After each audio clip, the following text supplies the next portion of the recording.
Hey there, gorgeous gays. Version 2 here with Let's Play Monster Hunter World Iceborne. But it's not a Let's Play, it's a tier list of all of the monsters in Monster Hunter World and Iceborne. Will I chuck it onto the playlist for it?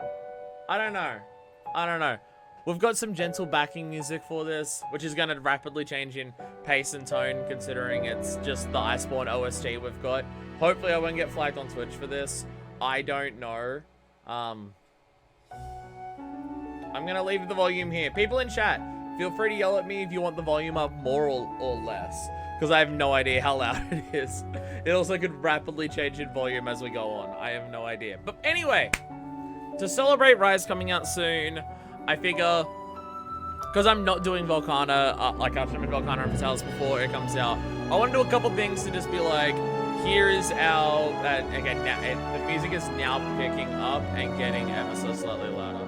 It is, I started with the first song and it's being shuffled from this point onwards, so it's very much going to rapidly change in volume as we go on, which is going to be so good for the stream quality and me editing afterwards. It's going to be so good. But yeah, to wrap up Iceborne, because I'm not doing Volcana and Rathalos for a while probably, I want to do two things to just wrap it up here. There's going to be this, which we're streaming of all this. I'm also in the middle of making a video. It's not going to be streamed because it's like a properly edited post on video of ranking my favorite weapon designs in the game. We're going to do that. At some point, I want to rank all the armor as well, but that's something that's down the line because that's a more complex project, so we'll get to that when we get to that. But for the starters, we're making a tier list. The first in the version 2 rate series, because people like tier list and rankings and top 10s and stuff, so I'm probably going to lean super hard into that. I've been leaning into the react videos and they do well, so now I'm going to start leaning into the ranking videos and see if they do well as well, because people like that stuff, so we're doing that stuff. Anyway, every monster in this game, I'm going to crack open a cold one. I'm going to try and go through this. It's all in alphabetical order here. I'm going to try and go through it in order of, like, reliving the journey through World and Iceborne, of, like, going through the monsters as we fought them in there. I might get the order a little bit wrong, but I think I mostly know what the order would be. And also, people do this differently, and people that I've watched do tier list videos, they do it differently. So I just want to be clear in terms of how I'm doing it. On each individual ranking, the one on the leftmost is the highest on that ranking. The rightmost ones will be the lowest on that ranking. And as they go down, it will just be like, So like, if S goes for 2 lines, so that'll be the first, that row. The next row of S would be the end of that row, that's the last one. I've seen people do it different ways of how they classify whether a monster's higher or lower on an individual tier list. So that's how I'm gonna do it. Because I speak English and I write in English and I go left to right in that, so it's going to be the most least confusing for me doing that. So we've got to start with the very first monster that we fought, which I didn't record a video on because I wasn't sure how I was going to be doing my Monster Hunter videos at this time, because I wasn't sure of the structure of the game. Sup, Destro? How are you today? How is everyone doing today, actually? I didn't ask everyone. Hello. But we'll start with Great Jagras, who, again, I didn't film my first hunt of. Nor did I film Kuliaku, because that was I didn't know the structure of World, so I didn't know how to actually do those. You doing good? Hell yeah! Are you? I guess it's interesting, the version for waiting for Rise. Sup, fish? It's wrapping up Iceborne before the new game comes out. All right, Great Jagras. Easy monster, very early game monster. It doesn't really pose a challenge outside of Greatest Jagras. Its appearance, though, the way that it just, like, it eats other monsters whole. The fact that it's got, like, its furry mane and everything.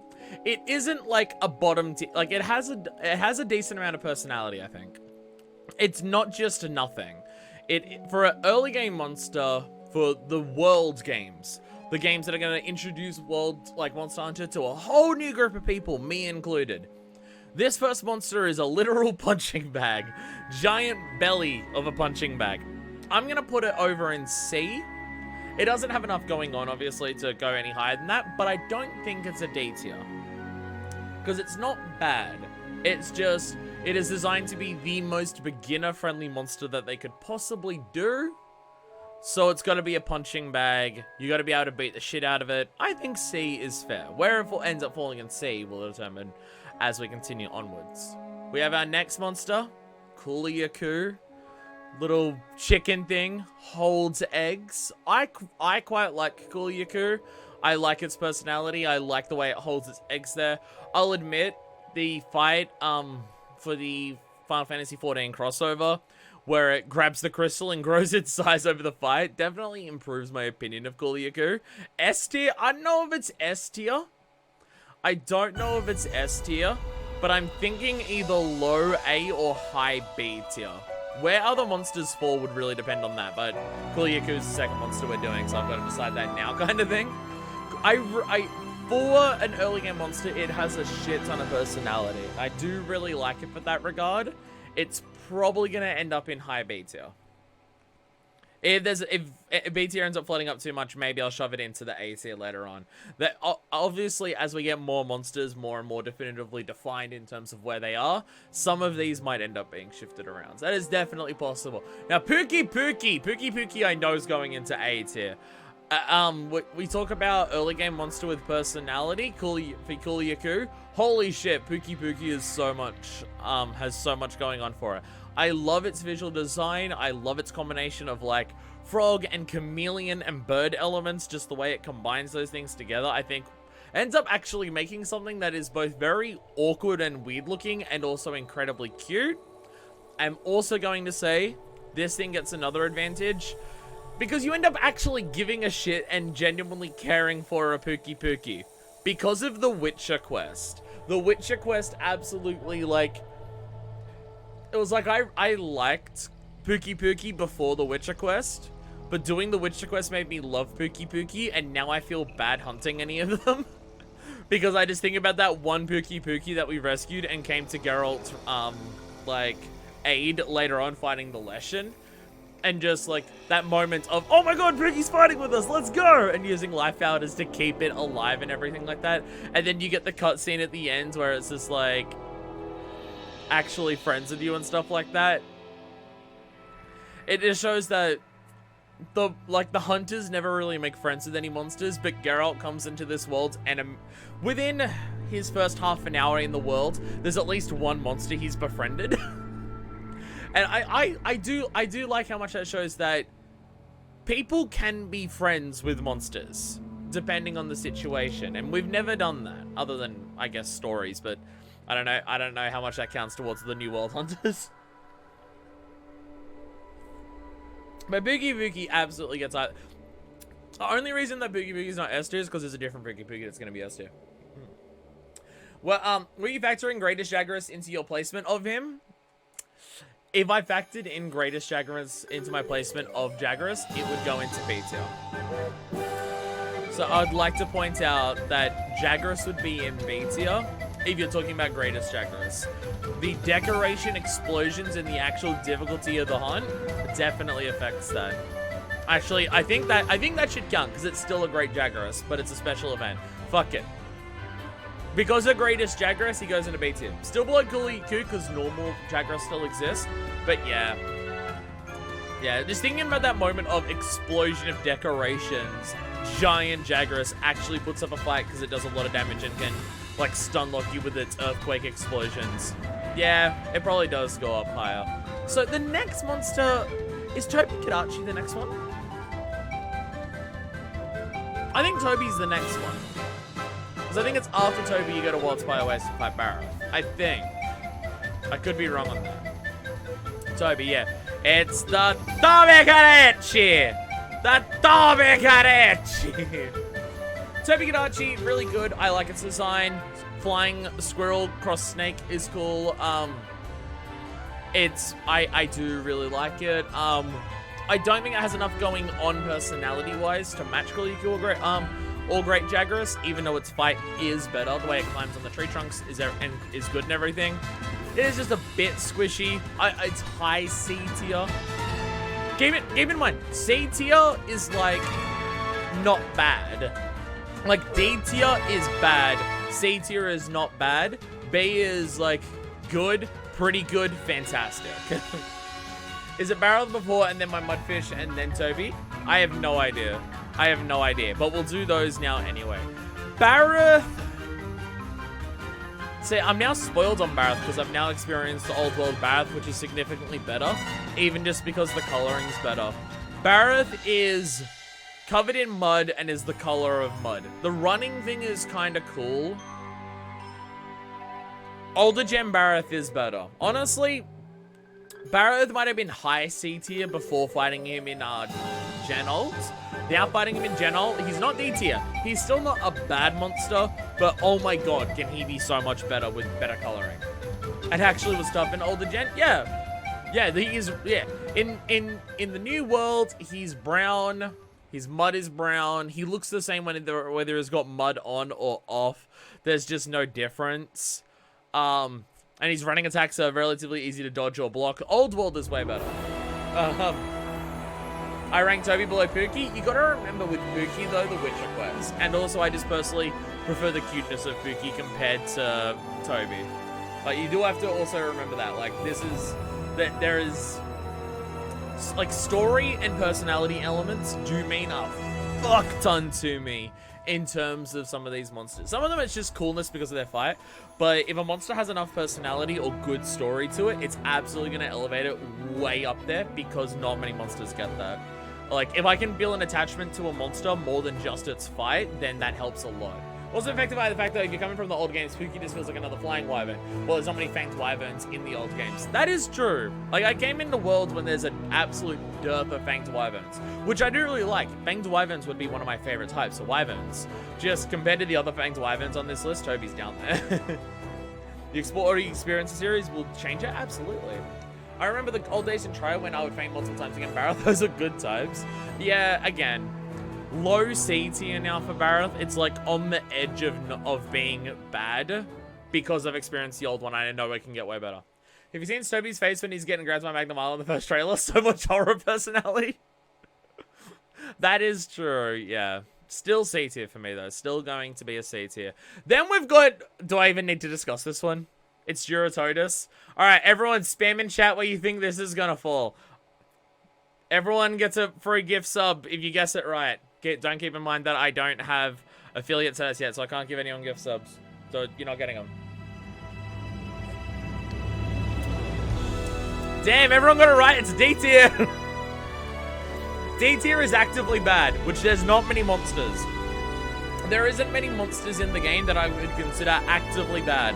But actively bad is D tier, and actively bad is Eurototus. I have other monsters that I think are worse than Eurototus. Don't get me wrong. But Eurototus has nothing going for him. He's got nothing going for him. He has that same problem as Barroth, where he's mud-colored and he's covered in mud. And he's meant to be a catfish, but he doesn't look like a catfish. He looks like a tube with like... face just squashed in. Just like... He looks like his face is like one of those blobfish where it's just like pulled back mouth and then just stapled on eyes. And it's just like, he's meant to be a catfish, but he doesn't fucking look like one. You know what I would say Helva's unavailable tier for it, yeah. Like, he's meant to be a cat. So that's the thing, Almudron just makes you realize how much better Eurototus could have been. Because Almudron makes sense. Because Almudron is actually a fucking catfish. Which makes sense for being a muddy fish. Eurototus is a muddy fish and is meant to be a catfish and doesn't fucking look like a catfish at all. It looks like a fleshy tube with fleshy, like, panels stuck to its side and legs that look awkward on it. Like, it's just... And honestly, even seeing Plesioth just makes you realize, like, this thing's meant to look like a catfish, and it doesn't. Is it meant to look like a Piscine wyvern? And he makes you realize that Plesioth is like the one good-looking Piscine wyvern, because it looks like a Piscine and a wyvern together. And it's just, there's nothing...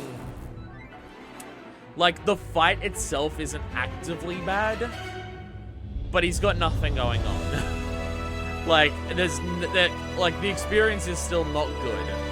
He's not, it's meant to be a Kuliaku. If he's meant to be a Kuliaku, he doesn't look like it. Also, Kuliakans glow, or have coloring to them. This fucker has nothing. So down into the D tier you go. Eurototus. No one is sorry. Next, we do have an Anjanath. The first monster that made me car in Worlds. Now, this thing is just... You get into the problem of Worlds of how much stuff either looks like a dinosaur or a dragon. But for being the first one that really leaned into that, this definitely made an impression of, oh my god, it's a fucking T-Rex with a flame nose and wings. Even amongst the dinosaur-looking ones, I still think it pulls off the look very well. It's got like fur in the right spots. The giant nose thing makes it stand out. Its wings, even though it's not usable, like things have wings that can't fly. That makes sense. It's like it's halfway in the evolutionary chain of turning from a dragon to the, from a dinosaur to the birds that they now exist as. And I do like that. For an early game monster that's meant to be, right, here's your first hard monster, I do think he does a good job. I think low A tier. He's not going to be above Pookie, but he's definitely above anything in B tier. He's definitely above anything there. He makes a very good first impression of, this is how difficulty is going to be in this game. Shit can kick your ass if it wants to. You get a bunch of monsters where it's like, okay, you're going to feel for things, or some of them starting to hit you, and then Anjanath is just like, I'm gonna snot-nose explosion at you and kill you. And then you're just like, oh shit, things are gonna be hard. This thing is hard to hit. You can only chip away its legs. And even getting to its weak spots is part of the difficult process of fighting it. It's a good introduction to how things are going to start getting difficult. And I think it does a very good job of that. So, A rank, low A rank. A rank is the new world Barroth, aka the wall. Yeah, it is the first wall. I only carded once to it. I might have carded twice to it, but I didn't fail the quest to it. But I fought it once, and it was just like, damn, it's actually making me card now. Shit, things are getting to me. Oh no. What is next? What's next? I actually can't remember. Is there anything else in the Wild Spire Waste we fight before we continue on and get to Coral Highlands? Wrathion. Yeah, Wrathion's like an optional. You don't have to do Wrathion in the story, but I think I did Wrathion around then, yeah. So, yeah, Wrathion's probably the best for this spot. Yeah, it is. Wrathion is when you come. Yeah, like you see Wrathion going into that, and I think this is when I did fight Wrathion. Because it's not part of the story. Wrathion is... People are gonna hate me for this. I fucking hate Wrathion. I fucking hate Wrathion. The running shit of it just constantly... Yeah, no, I'm not even joking. I'm not even joking. I fucking hate Wrathion.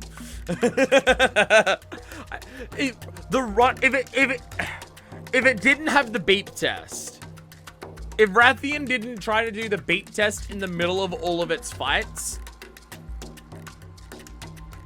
I wouldn't be this mad at Wrathion. If the beat test didn't exist, it would be low C tier. But the beat, like, because the moveset is like highly predictable and the poison's annoying, but like it's a highly learnable, predictable moveset that is just annoying. That it's like it's fine and it's fun and everything like that. It's definitely one of the monsters that like you can punish the easiest in terms of just if you know how its fireballs or its flips or its swipes are gonna do, you can punish it. It would fall into C tier without that because none of it's like super interesting. It's just super learnable. But with the beep test, like you're gonna notice a trend of I hate beep test monsters, and there's a couple of them here. None of them are gonna fall down as low as Wrathion, but I fucking hate the beep test. I really do.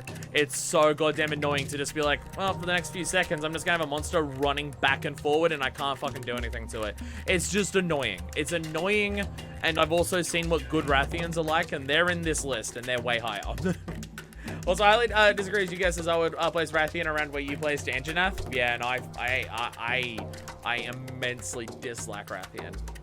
And again, it's also a case of I've seen what good Wrathion is like, and they're really high on the list. Good Wrathion is high on the list. Bad Wrathion's at the fucking bottom.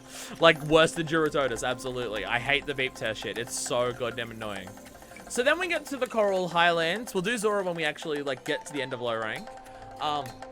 But the next is the Coral Highlands, which I think we start with, Kuliaku. Our little Flash Raptor boy. As someone who always rolls with high stun resistance, Honestly, like, it's the kind of thing where it's just like, he's fine. The flashing thing's kind of funny. It's funny that he can run into other monsters and just be a bro and help you out and flash the other monsters and stop them and everything. But there isn't, like, for the other low-tier monsters, he has a lot less personality going on. It's just flashing other monsters and not much else. Probably here. It's not that he's bad. It's just he doesn't have enough going on. And keep in mind, C is still good. D is the only actively bad tier. C is still good. It's just, C is like, yeah, you're good, you're fine. I like fighting you, but there's nothing that like makes me super love fighting you or anything like that. It's just like, yeah, you're a fine enough fight. It's okay. Like, I'm not going to complain about fighting you, but I'm not going to be like super into it kind of thing. And that's what Setsuyaku is. The flash gimmick is cool. So it's why it's above Barrath, but it doesn't have enough personality going on for it to like justify how weak it is, kind of thing. It's this kind of thing you need. If you're a weak monster, you need personality to stand out, which is what like Kuliaku and Puke have for me at the very least. I mean, even greatest Jagras, like eating an entire Aptonoth whole is fucking wild. That shit is still nuts. So yeah, Setsuyaku is gonna fall down there, fortunately. Sorry, Setsu. Next is Palumu. Palumu's a weird one for me. Because the difference between low and high rank ones and the master rank Palumu is a wildly different story for me. Because master rank Palumu actually fucks me up. Because of its repeated butt slam attack. The rapid butt slam on Palumu does kind of fuck me up. I do think this has to go in high B tier though. Like, personality-wise, I don't know if it's strictly personality or whether it's just oddity to it, but it's very cute face to the very ugly, menacing face to the fact that it looks like a big rat when it's not inflated to it's literally a balloon when it's inflated. Just the wildly different aspects you get of this monster. There is definitely that element of charm to it. Fighting it isn't the most fun thing in the world, but it is. But I do like it. I definitely do like it. Luma's also winter rank since Oto. I don't know what a really interesting puffed up state, but yeah, another flying wyvern, Rathalos outside of it. I don't know what OTOH means. I don't know what OH means. What is that? On the other hand. Oh, on the one hand, on the other hand. Ah, gotcha. I've never seen that abbreviated that way before. Sorry, I just never seen that. Yeah, it's disparate like nature of menacing and scary to not. I'm gonna put Palumu up in B because it's got enough stuff going on that I can either find it cute or ugly as shit. And that alone's enough charm for me to put it above something like Kula or Jagras. After that, what's the next thing in the Coral Highlands? Or do we go down to the Vale? Because I feel like the next thing in the Coral Highlands is Leggiana, but we go to the Vale before we fight Leggiana. Right? I think we do. I think we go do Duros next. So, yeah, we don't do... Yeah, because we have to literally go... Right? We don't do Leggiana until after we do the Rotten Vale, right? My memory, I feel like we have to. But my memory is probably bad on this front. Duros or Radovan? Duros, yeah. Duros is definitely the weaker compared to Radovan, so Duros is next. Duros! It's like Great Jagras, but it's not as interesting looking, and its gimmick isn't as cool. Sorry, Duros. Is it above or below Sitsi is my question here. Its armor's cool, and I prefer the look of it over Sitsi, but the paralysis is more annoying than the stun. You're gonna go above Sitsi because the red and black thing does look cool. It is cool how it's like a fanged wyvern that's just full on snake, and it's got the frill neck thing going on, but it doesn't lean hard enough into it for my liking. Like, it just doesn't do enough. Again, its looks overcome the looks of City, and that's why it's there. But the paralysis is more annoying than City's Flash. Just because it's on any of its bite attacks, which is most of its bite attacks. There's a number of low rank monsters that don't have that much personality going on in this, which is something I've noticed compared to Gen Ultimate. There's a lot of like low tier monsters in that have a lot of personality going on for them. But the ones that do have personality going on here, like Cooler and Puke and stuff like that, I do really like. So there is that. There is definitely that. So after that is Radabon. People are gonna hate me for this one as well if I can find Radabon. Radabon! Yeah. I fucking love Radabon. Better Uragon! And everyone's gonna say it's better Uragon, and I absolutely am aware of that. It is better Uragon, but I really like better Uragon. I don't know, there's something about its rolling attacks don't feel as obnoxious as a beep test or Uragon's rolling attacks. Maybe it's just because the areas you fight it in aren't as big, so its rolls are just like more zone transitions than rolling to attack you. Its spinning towards you is like cool. I really like its gimmick of it's a tar monster that's covered in bone because it's rolling around in a place that's filled with bone. I like Radabon, he's better Uragon. Yeah, he's better Uragon. I just don't know if other people think that he's as much better Uragon as I do. I know, visually, I really like his look. The tar mixed with the bone look is cool. The concept of it, of just, it's a monster covered in tar. It rolls around in a boneyard, so it gets covered in bones. I really like that. I think that's a really cool concept. And its fight is just, it's satisfying to break apart the bones and chip away at the bones to get into it to start attacking its weak points, which is like most of its body, it seems, once you break past the bone. Like, it's a monster where breaking parts away to get to it I find fun, probably because it is low tier, so it's not as tedious. There is probably an element of that. I love that attack where it spins on its side towards you. That is just hilarious to look at. He can fling bone projectiles at you. He also does that, yeah. Like, and there is something that is glorious and funny to watch about him rolling between zones. So I feel like he doesn't do the rolling at you that much for an attack, where Uragon does it a lot. Uragon retains champion for worst brute wyvern after all these years. Yeah, Uragon is not going to be doing well on this tier list. That I can guarantee. Poor Uragon. But after Radabon, is it Leggiana next or is Odogoron next? My brain wants to say it's Leggiana then Odogoron, but I could be wrong on that. And they're both high for me, so there is that.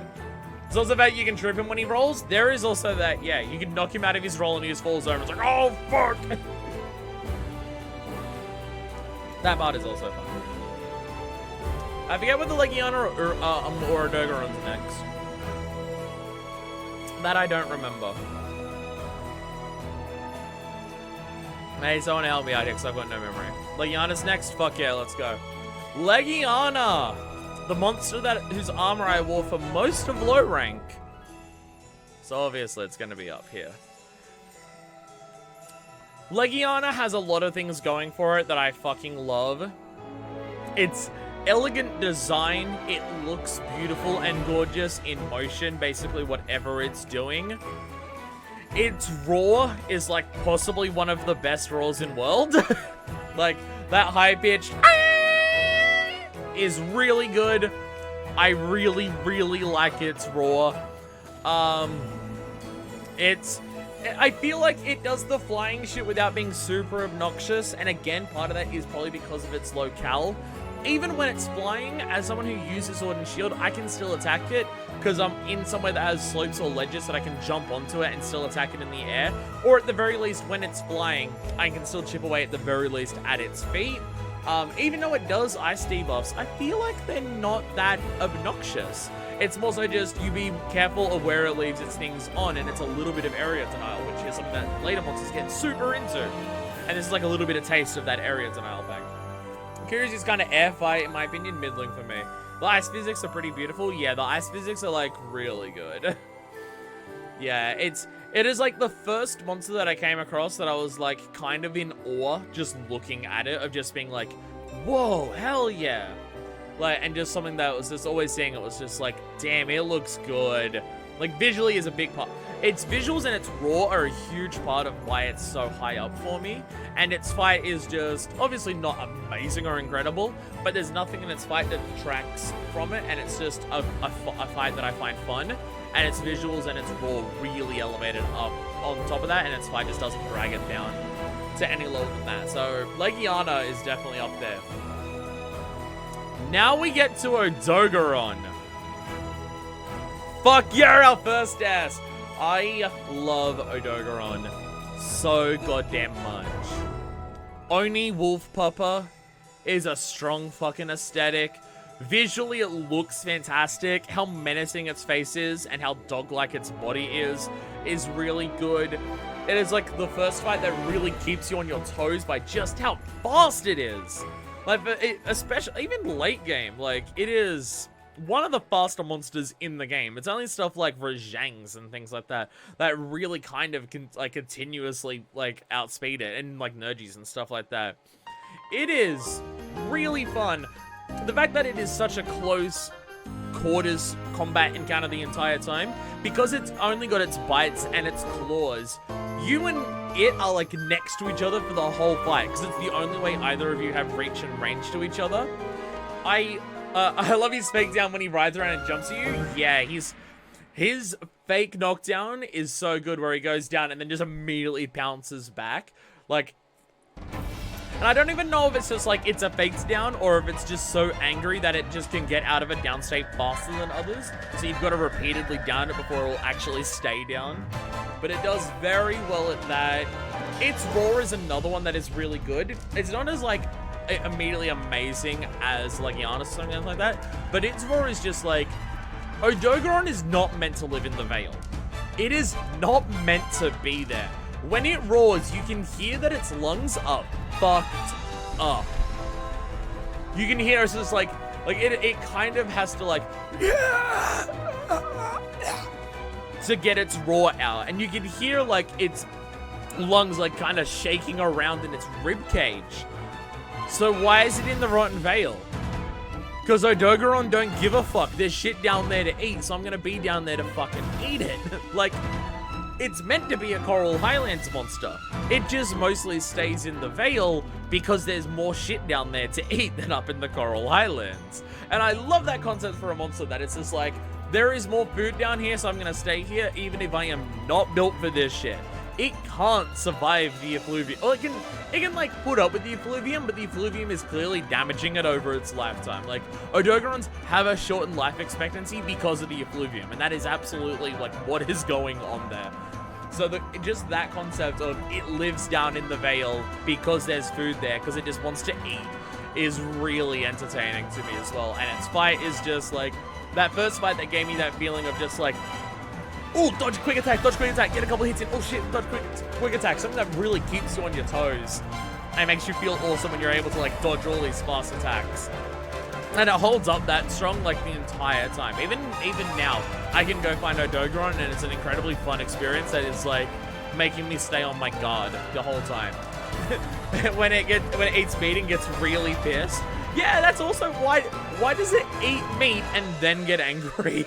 Like, there is also that aspect to it, whereas it's like eating food is what makes it the most pissed off, and it's just like, what the fuck? Odogoron's really good. It's really strong. Odogoron absolutely helps my love of Fanged Wyverns as a whole, because I feel like a lot of Flying Wyverns feel very similar to each other. Brute Wyverns get a little bit samey to each other. And then you get to the Fanged Wyverns, and they're all very different to each other. Like, Jagras is so different to Odogoron that is so different to Zenoga. The Fanged Wyverns have a lot going on. And then we're getting Magna Marlow in the next game, whose, like, body frame is a little bit similar to Zenoga, but the way it seemingly fights based on the images that I've seen, because I'm not doing it in the demo, is completely different. So that is really fun and awesome to see. What's after that? It's Rathalos and Diablos, right? My brain is one of saying Rathalos and Diablos are next. Because it's after that you have to prove to the first Wyverians that you have the knowledge to take on that. So now we have Rathalos, the flagship of the entire fucking franchise. It's gonna be an A rank. Oh yeah, Kieran. I'll do Kieran after this because it's like an Elder Dragon. Rathalos is a rank. It's definitely up there. Its design, its appearance, its fight, they're all really, really solid. Like, they're all, like, everything about it is like an 8 out of 10. And none of it is the absolute best that exists, but it is all just like the standard of what a solid fucking fight is. It makes so much sense that it is the flagship of the series, because design and fight-wise, it is like nothing over the top or incredible, but like, damn, it's all good. It's all good. I don't have the personal attachment and affinity to specifically Rathalos and its design that I do some other things, so I think it's gonna fall here. Like, it's hard to really complain. Like, the only real complaint about Rathalos is that it flies a bit too much, but flash bombs exist, so it's not the worst thing in the world. Rathalos is low tier for me. I want to build around flying as well, conducive towards a good fight. I feel like it's like Leggiana. It's one of the flying monsters where it doesn't get obnoxious for me. There are some flying monsters, like other Rathalos, that fly too much and are too annoying, but yeah. Like, you'll see, this Rathalos is my favorite Rathalos. I'm just saying that now. Every other Rathalos is lower than this Rathalos, because this one doesn't fly too much. This one, when it flies, it will stay in the air for a little bit and then come down and attack you. The other ones just stay in the air permanently, and they're way more annoying to me than that. But just, like, its movement on the ground, its movement in the air, its visual design, and everything like that is, for me, it's a really good example of just a strong, solid fight. None of it is particularly over-the-top, incredible, amazing, but it does it well. And again, in old world, like in Gen Ultimate, I don't like fighting Rathalos because it flies too much and it's too annoying in that game. But in World and Iceborne, because flash pods exist, I mean, they exist in the older games as well, but they're harder to use in that, because you got to visually aim them, getting them, like, you can stack up on so many flash bombs in that it's just like, if a monster flies, it's an opportunity to either get a knockdown on it in base world, or at least get it out of the air in Iceborne. So, because flash bombs are so plentiful, I feel like its flying is an opportunity for you to knock it down and not be annoying. Because there are other monsters that will fly and then you can't knock them out of the air with flash bombs, and then that gets frustrating because you just can't fucking attack it. So Rathalos is that high for me. That being said, there are going to be other stuff that is going to be above where Rathalos is that are going to make it appear lower, but it is like, yeah, it's better than these three for me currently in A rank. Then we have Diablos. I don't know if people are going to be annoyed at me for this one. I don't know whether it's above or below Palumu, but it's B. I'm not someone who carries sonic bombs, so the underground shit gets a bit annoying. I don't take sonic bombs because they're an item you have to farm by killing a monster that you can't get from the ancient tree. So I don't have sonic bombs, so I just have to deal with that. I can block it with sword and shield, and that's fine. I think it deserves here, just because it was like when I got to it, it was the hardest monster that I thought. I expect either high or low. The middle's not what I thought. Well, the only reason it's not low is because something else is going to be low. Something else is going to be low that will be lower with Diablos. I can say that right now. But yeah, Diablos, its visual design I do really like. I wish its coloring was a bit more interesting. I like the coloring. I just wish it was better. But visually, I like the dual horns. I like the dual club tail. I like that it uses its wings to dig, just a completely different use of wings, while also being able to fly. Its charging attacks are like better barrels and everything like that. Its underground stuff is fine for how much it does it. Once you get some mastering, it's a bit annoying. But there's nothing up there that like really shoots it up there for me. It's just like a difficult fight that like makes you work for it because he's just so big and damaging. But yeah, that's whereabouts he goes for me. Not much else I can really add to it that doesn't that like really would flesh out my point. He's kind of like, yeah, he's all right kind of thing. Kieran. Kieran's an interesting beast. Because if I had to rank World and Iceborne variations of Kieran, they'd be in completely different spots.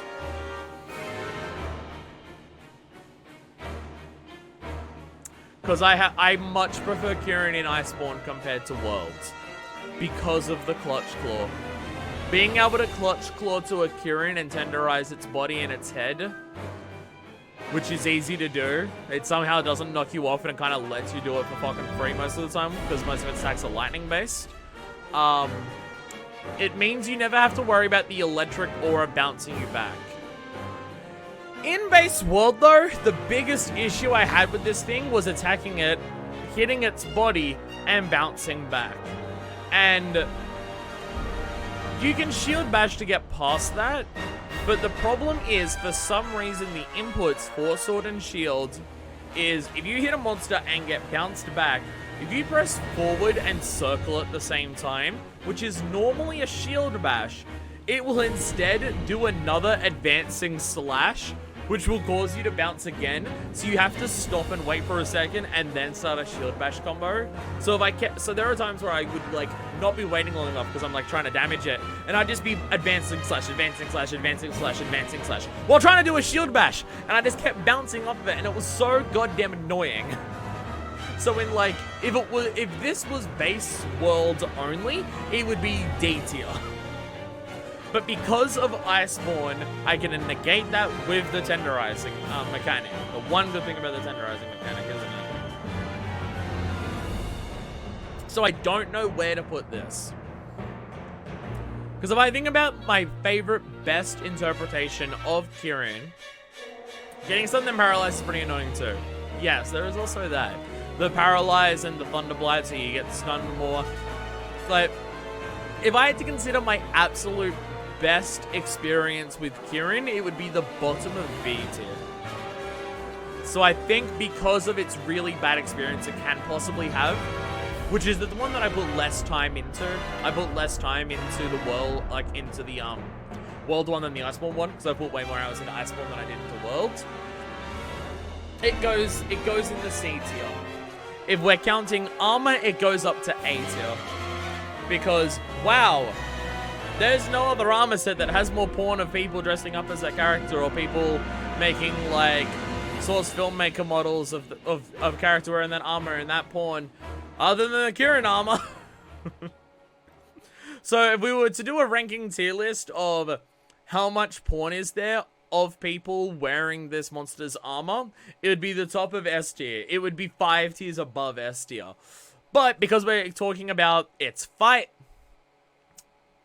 and its monster design, it's in C tier. Them arseless chaps for the male hunters. Monster Hunter World porn tier list. So people are just gonna see that and think that I'm like rating the monsters on how fuckable they are and think that it's some furry stuff. Which I'm not against furry stuff, but personally not for monsters, thank you. I can't anthropomorphize a monster enough to want to fuck it, sorry. And also the YouTube picked up that I was not watching the videos, so it kind of paused the music for a second there. But don't worry about that, that's fine. Then we have Zora Magdavros. Yeah. Like, is anyone surprised by this? Is anyone surprised by this? We need more arseless chaps. We need more arseless chaps on male hunters as well. I agree with this.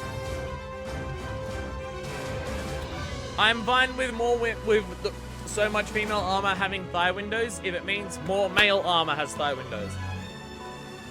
That's actually probably the best part about Kieran's armor, is the fact that it's equality. Both of the armors are hypersexualized. Azura honestly deserves 2 tiers below the lowers. The concept saves it from me making a new tier list. It's just the concept is so poorly done, it's in this one. Because, wow. If we've discussed this before in other Monster Hunter streams. If Zora Magdavros, exactly this. If Zora Magdavros was a locale, it would be S tier. Like, actually S tier. They spent nearly a year designing that fight, and they should have put that time into literally anything else. Zora Magdavros should have been a locale. It should have been a locale that you fight multiple monsters on, and then you give us the siege fight of trying to steer Zora Magdavros away from the Everstream. And the problem with the fight is trying to ignore the other monsters on it. Like, Fuck the barricade, get rid of the barricade entirely. Just have the entire fight be on Zora Magdavros. The entire fight is destroy its magma cores, jump down to the ship, Dragonator it for the dramatic conclusion. And, as a locale, you fight on it a couple times, fight different monsters. Hell, you can have the first fight against, both Rathalos and Nergy, for, the big flagship monsters. Take place on Zora Magdavros. Have a couple other things on there. Even if you don't want to design, a foresty area on it and then a lava area on it. And just keep it, the lava area that it is, but make it so it is, more zones to fight monsters in. And then you have a couple fights on there, and then it's just oh, cool. It's a locale that kind of fights back against you, because anytime you're fighting a monster on there, lava from Zora Magdavros might hurt you. It's a locale that, the way the locale itself is trying to harm you, but it's just doing that because it's existing. It's not actively against you, and you're trying to fight monsters on there, and both you and the monster can be hurt by the things that Zora Magdavros is doing. Either magma cores exploding, or it, erupting, lava out of its back and landing on other parts of it. And then you get to the end, and it's just oh shit, we've now tracked where Zora Magdavros is going. It's gonna blow up the Everstream. Go in there, attack the magma cores. If you destroy all the magma cores, it'll be weak enough that we can Dragonate it to force it to go this other direction. And your main issue in that fight is you're trying to destroy the magma cores, but other monsters are trying to attack you while you're trying to attack the magma cores. If that was Zora Magdavros, it would be easy S tier. That is not Zora Magdavros, though. I've replayed his fight recently, and he isn't as bad as many people say so, but there's still so much potential for a better fight. The only big moment for me is getting on his head, smacking his nose while he's at the barrier while all the other players were doing normal Zora stuff. Honestly, it's the missed potential that puts it down this low for me. And it's the fact that, the fight isn't, awful. You gotta dodge the magma cores explosions and they get more intense as it goes on. I'm still, even to this day, I can't tell you where all the magma cores are on it. I can't reach them. I can't reach it. I still don't know my way around Zora Magdavros well enough to find every magma core. I'll always get one where I'm just fuck, how do I get to that one? Shit, I don't know how to. I always end up in that position. But compared to any other monster fight, it's still less than that for me. And it's the missed potential where it's just, imagine if Zora Magdavros was fantastic though. And you could make it fantastic without redesigning a shit ton of Zora Magdavros as is. There's a number of spots on it that can work as monster fight areas. And I just wish that's what it was. But that's not what it is, unfortunately. Unfortunately, he's not that. He could have been one of the sickest experiences, and unfortunately, he is a massive letdown compared to what he could be. And it is just upsetting to see that it couldn't reach its potential. Because its potential is so high. Its potential is the fucking sky in terms of what it could have done. It turning into the guiding lanes is really cool. But I'm not counting that towards what Zora Magdavros is as a monster. So, unfortunately, it being the guiding lens doesn't elevate it for me. I'm sorry, Zora Magdavros, you're at the bottom of D. Then we get into high rank, which we're starting high rank with Pinkrathian, who goes here because it's the same as normal Wrathion. I don't have anything else to say about Pinkrathian. I legitimately can't tell you what the difference is between Green Wrathion and Pinkrathian, other than one you attack the end of the tail to cut it off, and one you attack the base of the tail to cut it off. What really resonated with that, lost potential pisses me off. Yeah, that's the thing that's the thing with Zora Magdavros. And it's not even just the lost potential of, oh, imagine a completely different scenario where it was completely different. It's just no, imagine a scenario where Zora Magdavros was the same, but it was just implemented differently. It's just you don't even have to change that much for it to be an amazing experience. And we didn't get that. The lost potential is just so right there, and you can see it, and you can tell what it is, and you still don't have that. But yeah. Pinkrathian, other than the difference in how you cut off its tail, I legitimately could not tell you what the actual difference is between Green Wrathion and Pinkrathian other than the coloring. If there's a difference beyond that, I don't know what it is, despite how many Pinkrathians I've hunted. I rank World Pinkrathian way below normal Wrathion, and my reasoning here is actually lost potential. I mean, if you're saying it could have been as good as normal Wrathion, then that potential for me is nothing. So, again, I don't know what the difference is between Pinkrathian and normal Wrathion. I have no idea. Like, if there's a difference, I don't know it. I don't fucking know it. I really don't. If it's amazingly different in the old game, I won't say that because I don't think subspecies exist in General Generations Ultimate. She was scary in the old games, but the version here is not that much more scary. It's the same. Like, again, oh, hell yeah.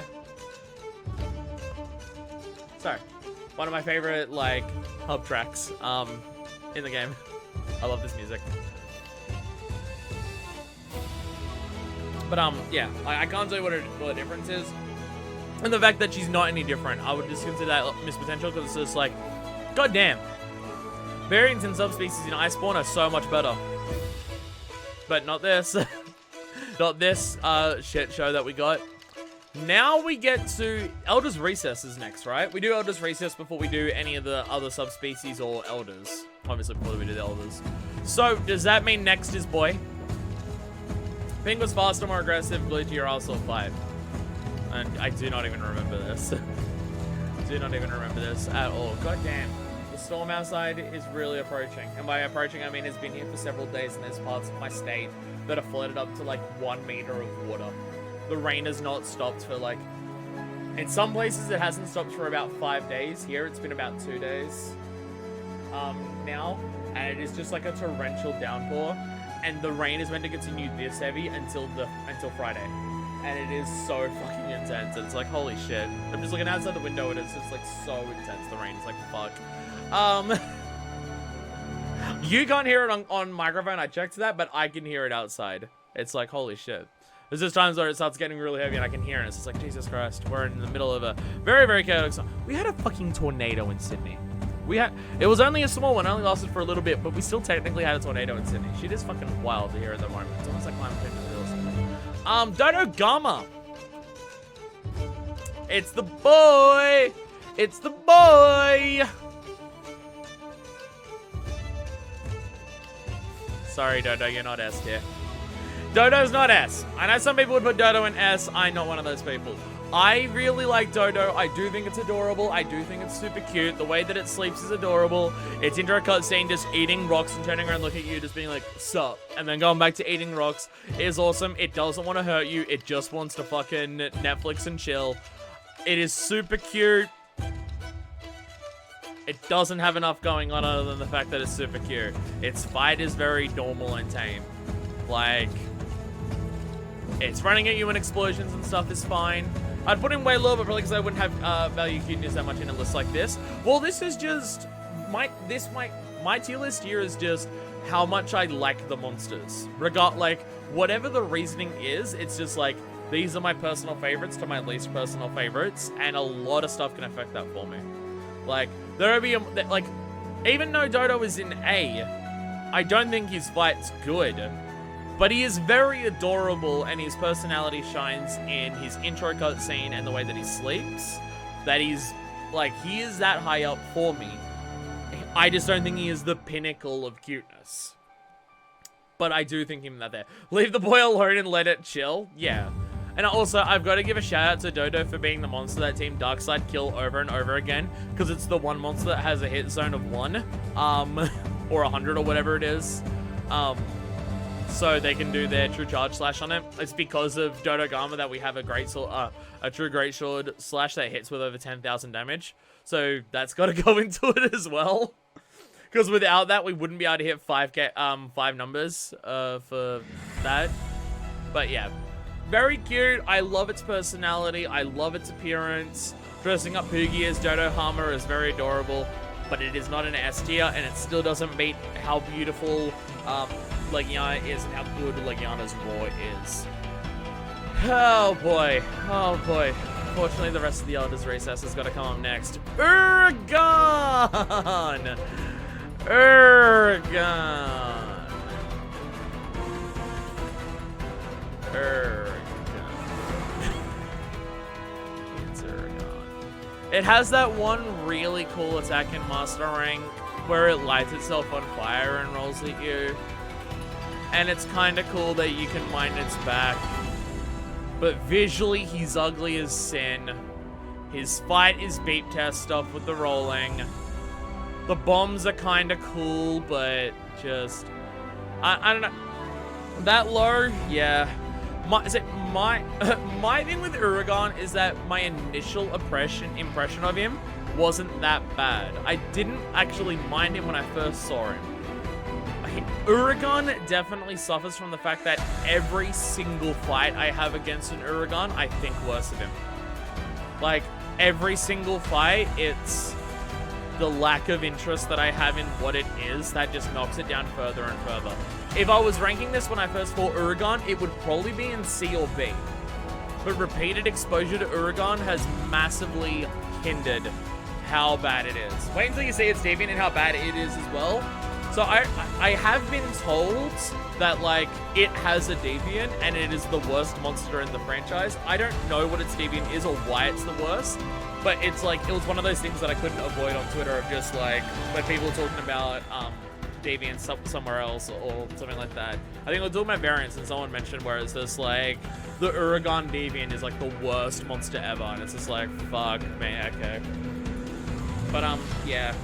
Again, if I ranked this when I first fought Uragon, it would be higher, but repeated exposure to Uragon has made me dislike everything Uragon is and stands for, pardon me, way more. Like, the stuff that I kind of like about him, I don't find interesting anymore, just after repeated exposure.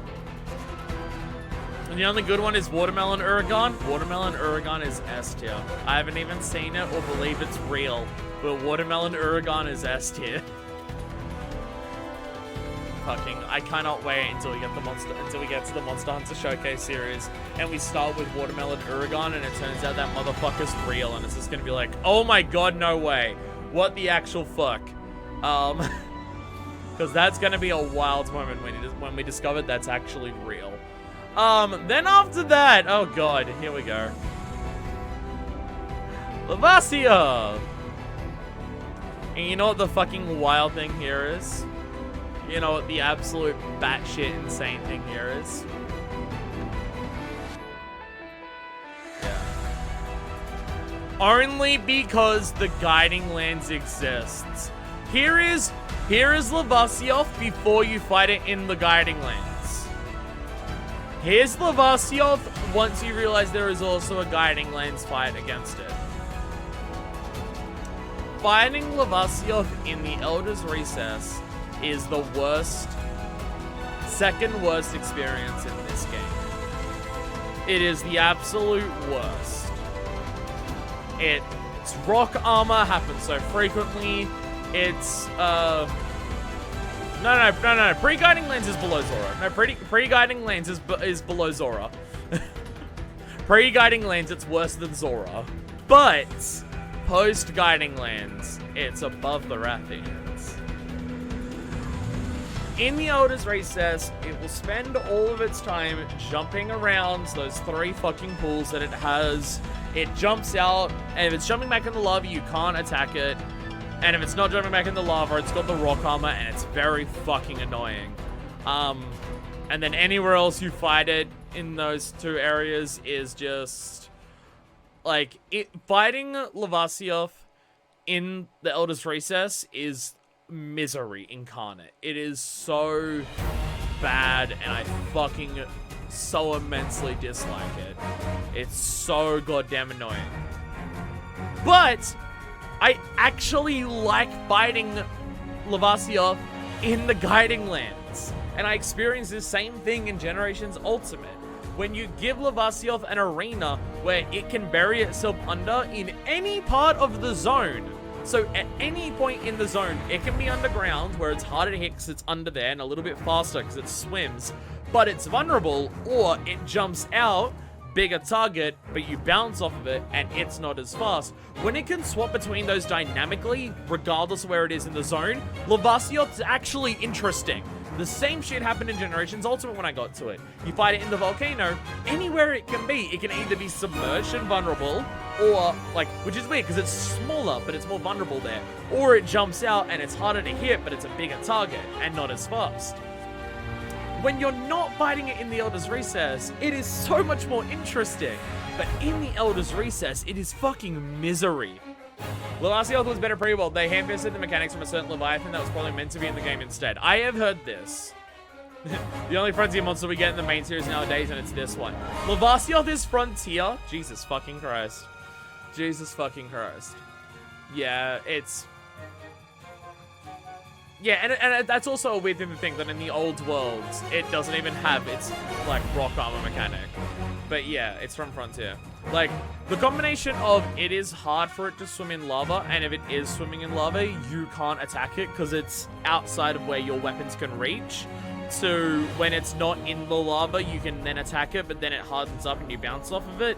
Fighting it in the Elder's Recess is pure misery. It's pure fucking misery. But with the Guiding Lands, it is actually kind of interesting. If it was only the Guiding Lands fight for it, it would be low B tier. But it is not only the Guiding Lands fight. I cannot separate those, and the Elder's Recess fight is so bad that it would drag what would be a B tier monster down to a D tier. I want other Frontier monsters to come from the main series. Cannot wait for the showcase also show off the Frontier stuff. But that will take its time to get to. Next, we're getting to Elders. Let's start with my first actual wall. Teostra. This was my first wall, which I'm happy that my first wall was this far into it. But this was the first monster I failed a quest to. And it took a while to get there. I had to get armor that was like super defensively inclined, like stun resistance, defense boost, and everything. The actual rock armor mechanic is a fan favorite monster. I do not understand, but maybe it's possible that'll be the case. Teostra. As an Elder Dragon, it's pretty good. It's pretty good. Nah, it goes there. Nah, it beats Leggiana. It beats Leggiana. It does. It's not S tier for me, but only because I know what most of my S tier is going to be, and Teo doesn't reach those for me, but yeah. But, it's really good. Its visual design is up there. It is so fucking up there. Like, it so perfectly pulls off the dragon lion with the majestic mane appearance. It so perfectly pulls off that appearance. It really does. It's the supernova is terrifying when you first see it. I like its combination of its flame breaths, its dust powders that explode on you, its physical attacks. It is very good. It's just, as an elementally driven fight, it feels like a raw fucking fight in so many ways. Actually, I guess Nergy was meant to be before Teo, wasn't it? Nergy, I keep forgetting that Nergy's the first Elder you fight that isn't Zora or Kieran. I keep forgetting that. I keep thinking it's afterwards, but it's not. But we'll do Nergy next.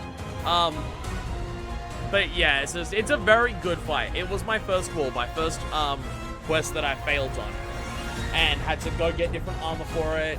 Had other people kill it for me because the Dante quest was out at the time after I failed it, so I had other people like kill it in that quest so I could dress up as Dante, which one part of Dante's armor is like what became my main layered armor set with the white pants.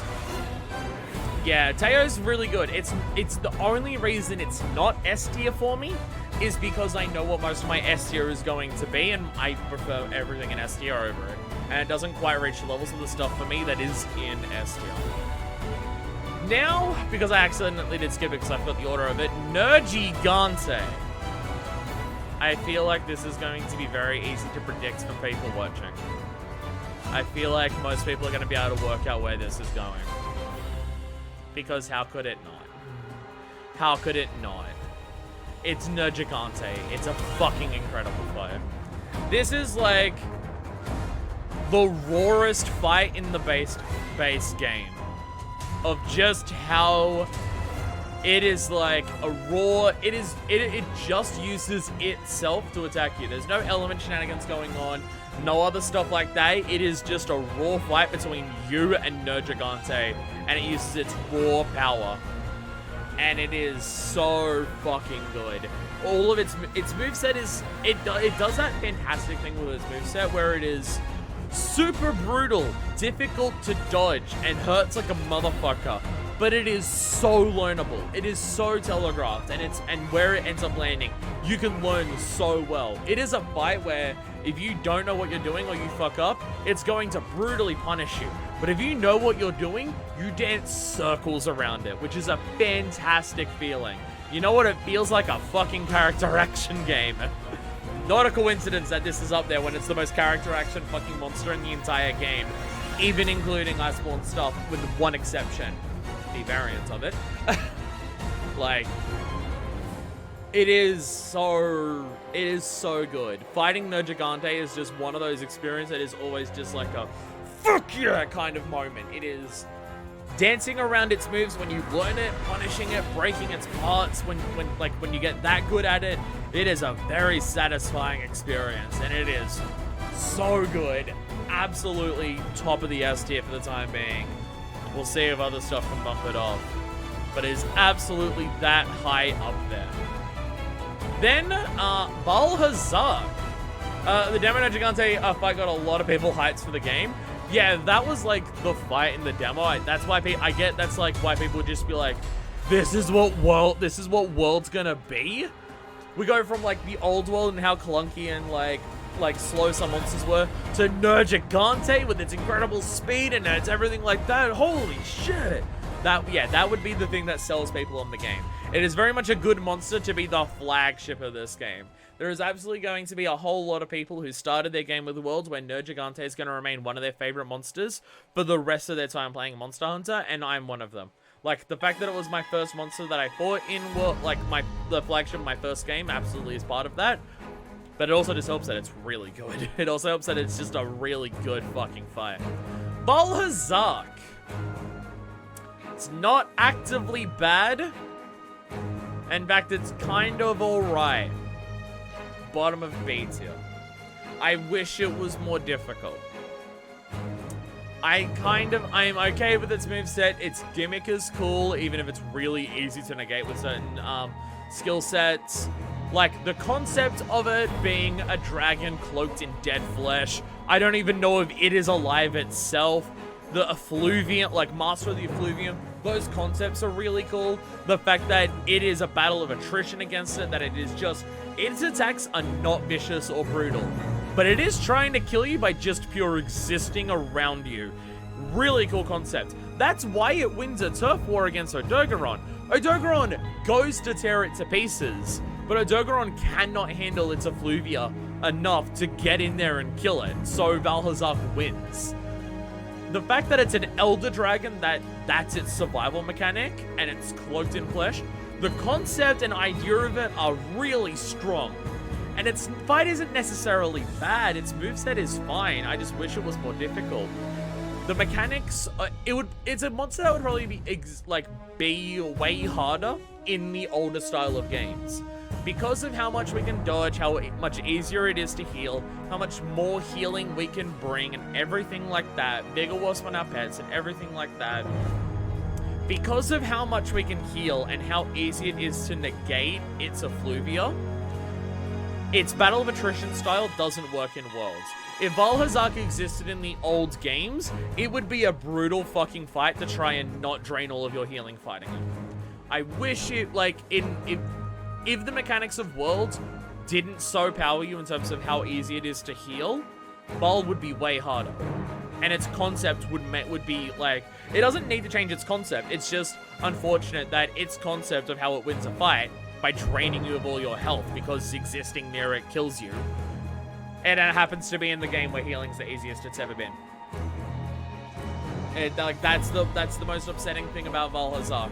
In other games with different mechanics, it would be different. Its lore is cool, it runs the Veil. Yeah, it's just like, it found this dead skeleton of a giant monster and went, mine now, bitch. And then it just runs the place and poisons the entire area. You're saving your first Magna Malo experience for the game? Absolutely, so am I. I want my first experience with Magna Malo to be after the story and has built up to the dramatic clash with Magna Malo. I'm the same with all the flagships, so yeah, I'm on the same boat. I actually don't know how Magna Malo is right now. But yeah, I'm excited to fight Magna Malo because from what I've heard through the grapevine, people love Magna Malo right now. So there is that. Now, took me 49 tries to beat him. Holy fuck! Fuck me! Oh my god. Jesus Christ. Now, it's Kushala Deora.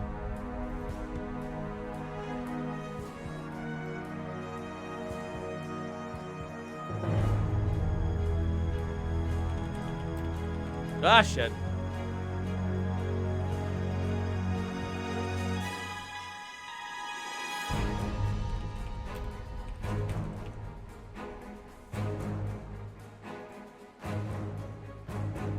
There we go. There we go. It's Kushala Deora. It is one of the worst things in video games. It is so awful.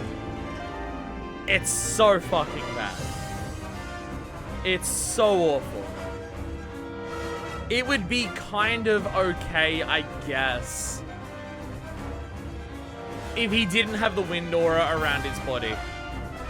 But the fact that even attacking this monster, or trying to, shoves you away from it, like, without that, thing is, without the wind aura, you still have a monster that flies a lot, which flash bombs can get around that, so it's fine. It's flash bombing out of the sky is okay. It's like, how much you have to do it gets a bit annoying, but it's like, you can negate its flying a little bit, so it's okay. Its tornadoes are really at its worst when it's in its nest, because you'll have like 4 of them around, where it's just, if you get hit by an attack, you might get hit into another attack, and everything like that. It's just, but its wind aura, like, if it didn't have its wind aura around its body, if it didn't have its Elder Aura, if it didn't have the Elder Aura, this would still be, it'd be above Eurototus, but I don't think it'd get into C tier. The amount of tornadoes it can cause is still annoying. Fortunately, they fixed that with Master Rank, where all the tornadoes it forms will combine into one giant one, as opposed to its nest is just 4 tornadoes spread around it. Any attack you get hit into might hit you into another one, and it makes it difficult to even fucking see. Which some monsters can do, making it difficult to see it interesting. Kushala Deora does it too intensely, because those things that stop you from seeing are also hitboxes, and also there's a giant circle in the middle of it. So it's like you either need to climb up the middle of that circle, or you get blocked off by the tornadoes it's going to cause around the outside. But it's wind aura, where trying to move near it to attack it will push you away, or trying to shoot bullets or arrows at it will get deflected by a wind aura, makes it just the worst fucking thing. It is the worst. It is the absolute pinnacle of fuck this thing for existing. You used to negate it with poison. That makes so much more sense. If you poison it once, it does that. Yeah, Eldest Kushala made me close to rage quit in the game. I do not fucking blame you. I mean, you have a look at my fucking experience of trying to fight the Arch-Tempered one, and I ended up just like sleep bomb spamming it. I'd go and sleep bomb it, run away, wait for it to go to sleep again, and then bomb it again, because it was the only way I was willing to put up with actually trying to fight it. Like, it was a miserable experience. It's just, it is the pinnacle of bad. It is the pinnacle of bad. And the thing is, even if you removed its most annoying mechanic, it still wouldn't be good. It's not like Lavacio, where putting it in a different locale drastically changes it and makes it more interesting. It's not like Zora Magdavros, where if you just changed how it was implemented, it would then become a good fight. Like, if it became a locale and you could get away with changing nothing with Zora Magdavros and just making it a locale, and it would instantly improve it massively. If you got rid of the most annoying aspect of Kushala Deora, it's still an irritating fucking fight. Like, and the thing is, I love its visual appearance. A flying dragon made of steel looks incredible! But nothing about its appearance can save it from being this far down. Nothing about its appearance saves it. It is that awful. Like, it is one of my favorite designs visually, just because it's literally made of steel, but it's bending its wings and flying. And it gives you an impression of how powerful it is, that it can fly even though it's made of steel. It's a cool visual design, and it looks menacing as fuck. And I love its, like, silver sheen to it, but nothing about its appearance can save it from how awful and miserable actually trying to fight it is. It just can't. So sorry, Kushala Daora, you get your own tier of being the worst fucking shit in Worlds. Nothing is gonna be below Kushala, I tell you that now. Nothing is worse. Do we get to Zeno next? Because I guess the Nosh is a title update, so it's afterwards. So Zeno would be next, right? Ceno Jiva. Ooh. Ooh. This is a hard one for me. This is, like, really difficult. This is hard for me. Because knowing where final bosses can go thanks to Shara, and also seeing that Safi version have impacted my opinions, but my first fight with him was really good.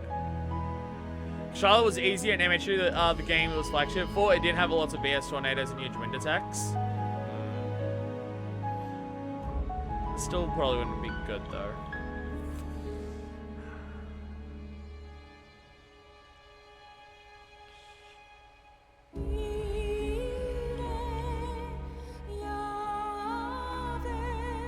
This one's hard. This might be one of the hardest ones for me.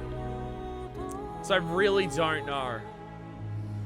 Because everything that I like about it is countered by it, but the whole fight is chipping away at its paws. Which admittedly is also a thing with Shara. It's your local tide, boys. Sup, Misfit? Hello. See, it's still early in the day for me, so I'm not tired. Even though I slept fully. I'm not tired. I'm used to it at this point.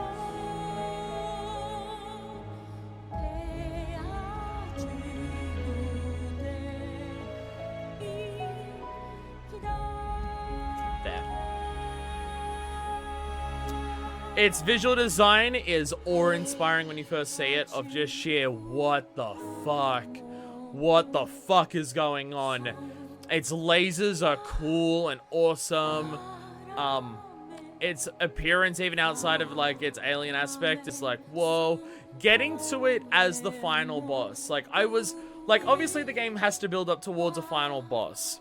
I wasn't expecting, like, the thing is, my first experience with this is why it's so high. Because my first experience was, this was my first final boss in a Monster Hunter game. Think about what the first final boss that I fought was. Zora Magdavros. Where I'm just like, yeah, AT Zeno is also part of this, absolutely. Because AT Zeno just, like, changed the fight drastically to just be like, whoa, what the fuck? Holy shit. And like, Archtrump Zeno was like where Safi started going, and you can see that. But like, after getting to the end of low rank, and the final boss was Zora, which wasn't that good, and then getting to the end of high rank, and the final boss is an alien-esque dragon with glowing wings and giant orange eyes, and it felt like a fight against an actual monster, as opposed to a glorified set piece the way Zora did. It was that moment of just, whoa! It's like a full-on actual final boss. What the fuck? Like, it's like a real boss fight. It's like a real final boss. Holy shit. And it is so weird and alien and unlike anything else we've done in this game. And it was just like, what the fuck? Damn. Problem with Zeno is his weapons being just bone and iron. That sucks. Like, yeah, I don't like that part. Thing is, Zeno would be above Leggiana and Teostra. The only reason it's not is because the fight is ostensibly just attacking its paws. Its size is a bit big that it's hard to attack anything other than its paws. But that is still that's only enough to knock it down to high A tier. Everything else about it is still very, very good. Like that's the one caveat that I have to it. And also that part of that comes from being the fact that I play Sword and Shield, so it's harder for me to reach the head even when the head is more vulnerable. But as a final boss impression of, whoa, what the fuck is going on? Yeah, Zeno gets that high from me. Like, Zeno was a very incredible experience to see that first time around. I'm just like, what the fuck? Now we have Nostra.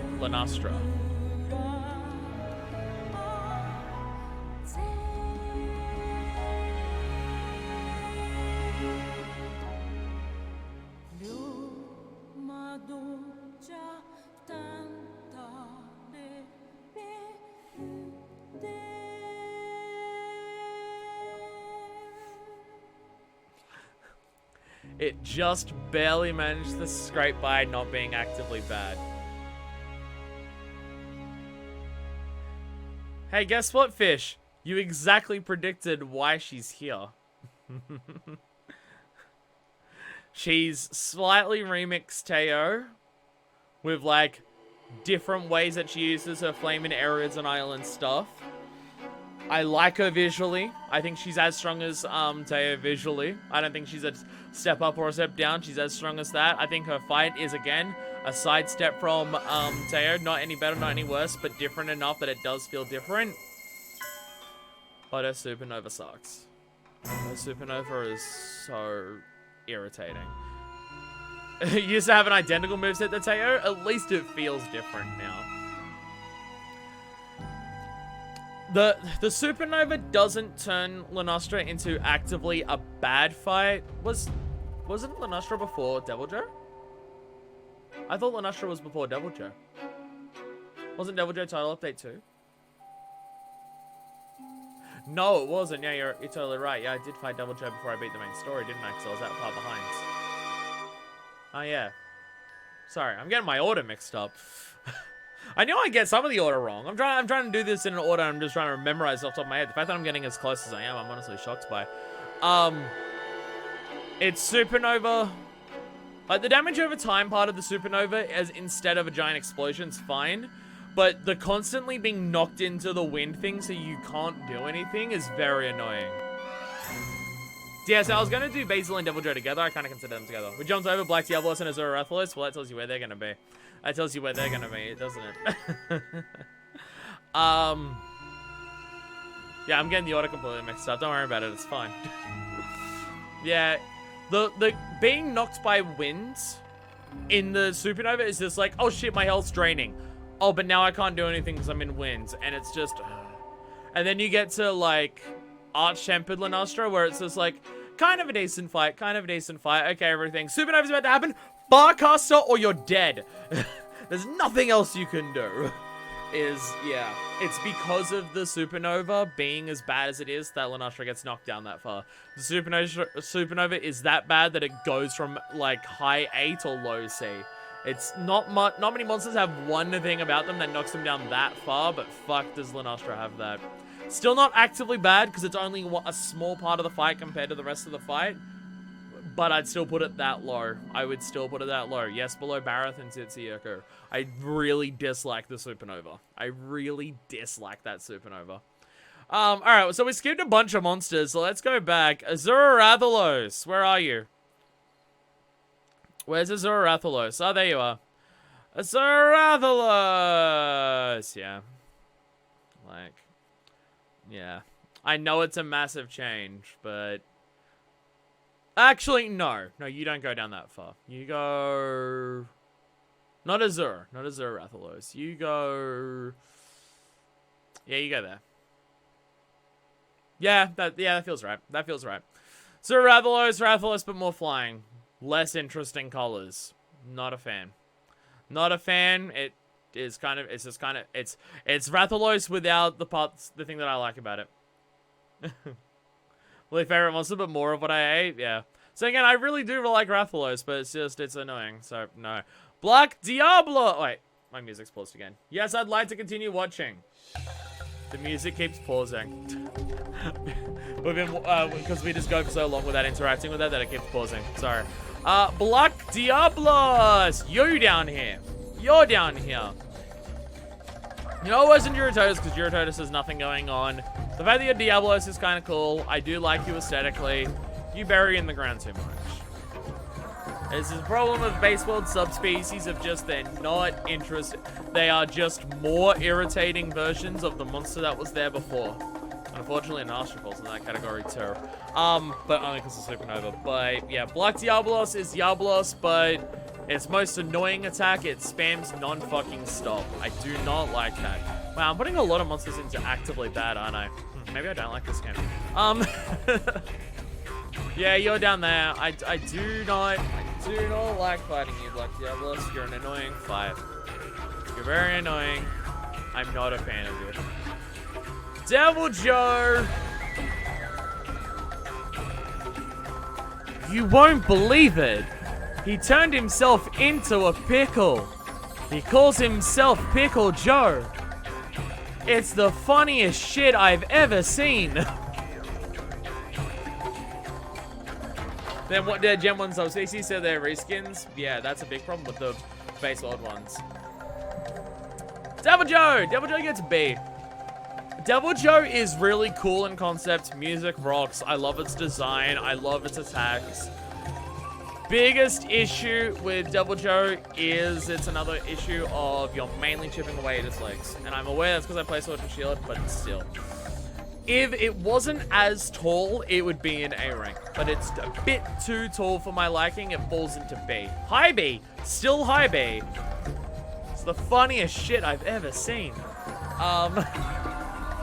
High B, but doesn't get to A. Doesn't get to A for me. Imagine a short pickle. That's what I mean. That's what I mean. If it was shorter, I could attack its head or its tail. It is too tall. Made a better weapon choices. With Lance, I find back to Diablos fight actually not that bad. In comparison, Lance 100% count as regular Diablos. But Diablos can actually put up a sort of fight, but it's still relatively smooth. Yeah, again, my weapon choice is absolutely part of this. That's why Devil Joe's B. I play Sword and Shield. I can't attack Devil Joe's head or tail. It's the only reason it's in B tier. I really like everything about Devil Joe, but for me, fighting it as a Sword and Shield main, I'm chipping away at its legs the whole time. It doesn't feel as engaging on me attacking it front as other monsters that happen to be in A tier. So it does knock it down there. And also because I can see something later on that will get higher. Biggle Juicy? Biggle Juicy. Now we have Kolv Taroth. A very interesting one. Because, wow, there's a lot to consider with Kolv Taroth. Wow, is there a fuck ton to consider with Kolv Taroth.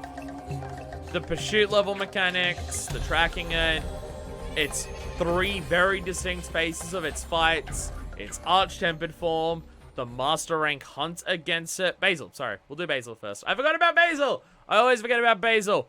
Basil is tied to Devil Joe. Just above, though. I don't get the love for Basil. I think it's good. I don't get the love for it.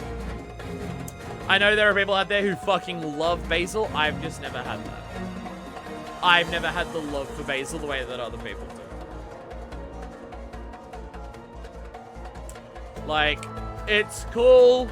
Exploding, bombing bird is cool. My first experience was it invading a quest of mine, flying above and bombing me, and me dying instantly, and me just being like, what the hell just actually bombed me? That's cool. That's cool. But it's not about, like, to me, it's equal Devil Joe in terms of just, like, what it does to me and how I fight it. It's just it's easier to attack than normal Devil Joe, so it gets that. So it gets that. And again, later iterations, a little bit higher. Basil has great music. It's definitely one of the... I personally put Basil near the bottom since fight is so bad. Either a nightmare is melee or boring until it's range. The concept that saves it from not being bottom tier, in my opinion. See, as melee, I actually think it's a pretty alright fight. It's a pretty alright fight for me, but yeah. Kolv is A on a good day and D on a bad day. This is the issue with Kolv Taroth, isn't it? This is the issue with Kolv Taroth. Is that Kolv Taroth has so many elements to consider that where the fuck does it go? Because the tracking it part at the beginning, where it runs around the cave and you bomb it with cannons, boring as shit. Its second cave fight, where it's doing its thing in that big open area, kind of okay, but not amazing. The lava area fight, we're getting there. It's a little bit better. Its final arena fight, I really like. I really like Kolv in Zone 4. The Master Rank version of Kolv is really fun. The way it explodes the roof is cool. How much it can damage you with lava things if you're not paying attention is really cool. Arch-Temper does something similar with that. Then the weapon system, which you can't... Kolv is a monster. It's like Safi. You can't ignore the weapon aspect of Kolv. Because part of Kolv's weapon system means you're going to be fighting Kolv over and over and over and over again. Even if you don't want to, if you want the stuff from it, you'll have to fight it more than the average monster. It's because of that concept of it, you can't ignore the weapon aspect when ranking this monster. Master Kolv is S, normal Kolv is B. I 100% agree, actually. I would 100% agree with exactly what you're saying. I super agree. Actually, I'd put normal Kolv at C because the weapon system is that bad. The weapon system is that bad that I would do that. Because Master Rank Kolv exists, though, if Master Rank Kolv was the only one, I would put it at S. It'd be low S, but I'd put it at S. But because High Rank Kolv exists, you're falling into the A rank. You're a bit below Zeno because I don't like the weapon stuff. But I do really like your Master Rank fight. It is very fun. Another one of those Master Rank fights that constantly keeps me on my toes. Like, the Master Rank fight is just always a, oh shit, oh shit, oh shit, oh shit kind of moment. So you definitely deserve to go there. Next is Behemoth, right? A fucking weird one. Kolv is really fun with Lance's Iceborne. I got a very good weapon RNG because I don't have my desire sensor for Kolv weapons. Well, I mean, I got very lucky in that the Kolv alchemy system they unlocked in Iceborne got all of the jewel blades and sword and shields that I needed for Kolv. Like, I got lucky in that regard. I didn't actually have to fight Kolv to get those weapons. I just chucked the materials in there and got them. I got lucky on that regard, but if I didn't sit with it in high rank because I knew I would fucking hate it. So I never experienced that aspect of Kolv, but I ignored fighting Kolv because of it. So there is that. And also the fact that I never got all the fusion tickets that I needed from Kolv, and now it's the hardest it ever is to get them. So I don't have all my fucking home air armor. It's bloody annoying. Next is Behemoth. This is a weird one, because where does this go?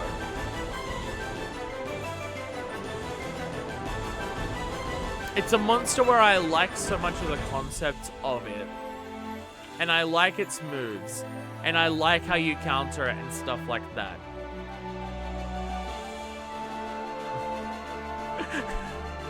Someone's getting mad about 14 continuity. See, the thing is, I would consider Behemoth to be low S tier if you have a squad. If you have a squad of people who are organized and know what they're doing, I think Behemoth's mechanics are really good for a team to orchestrate around. If you're hunting it with randoms,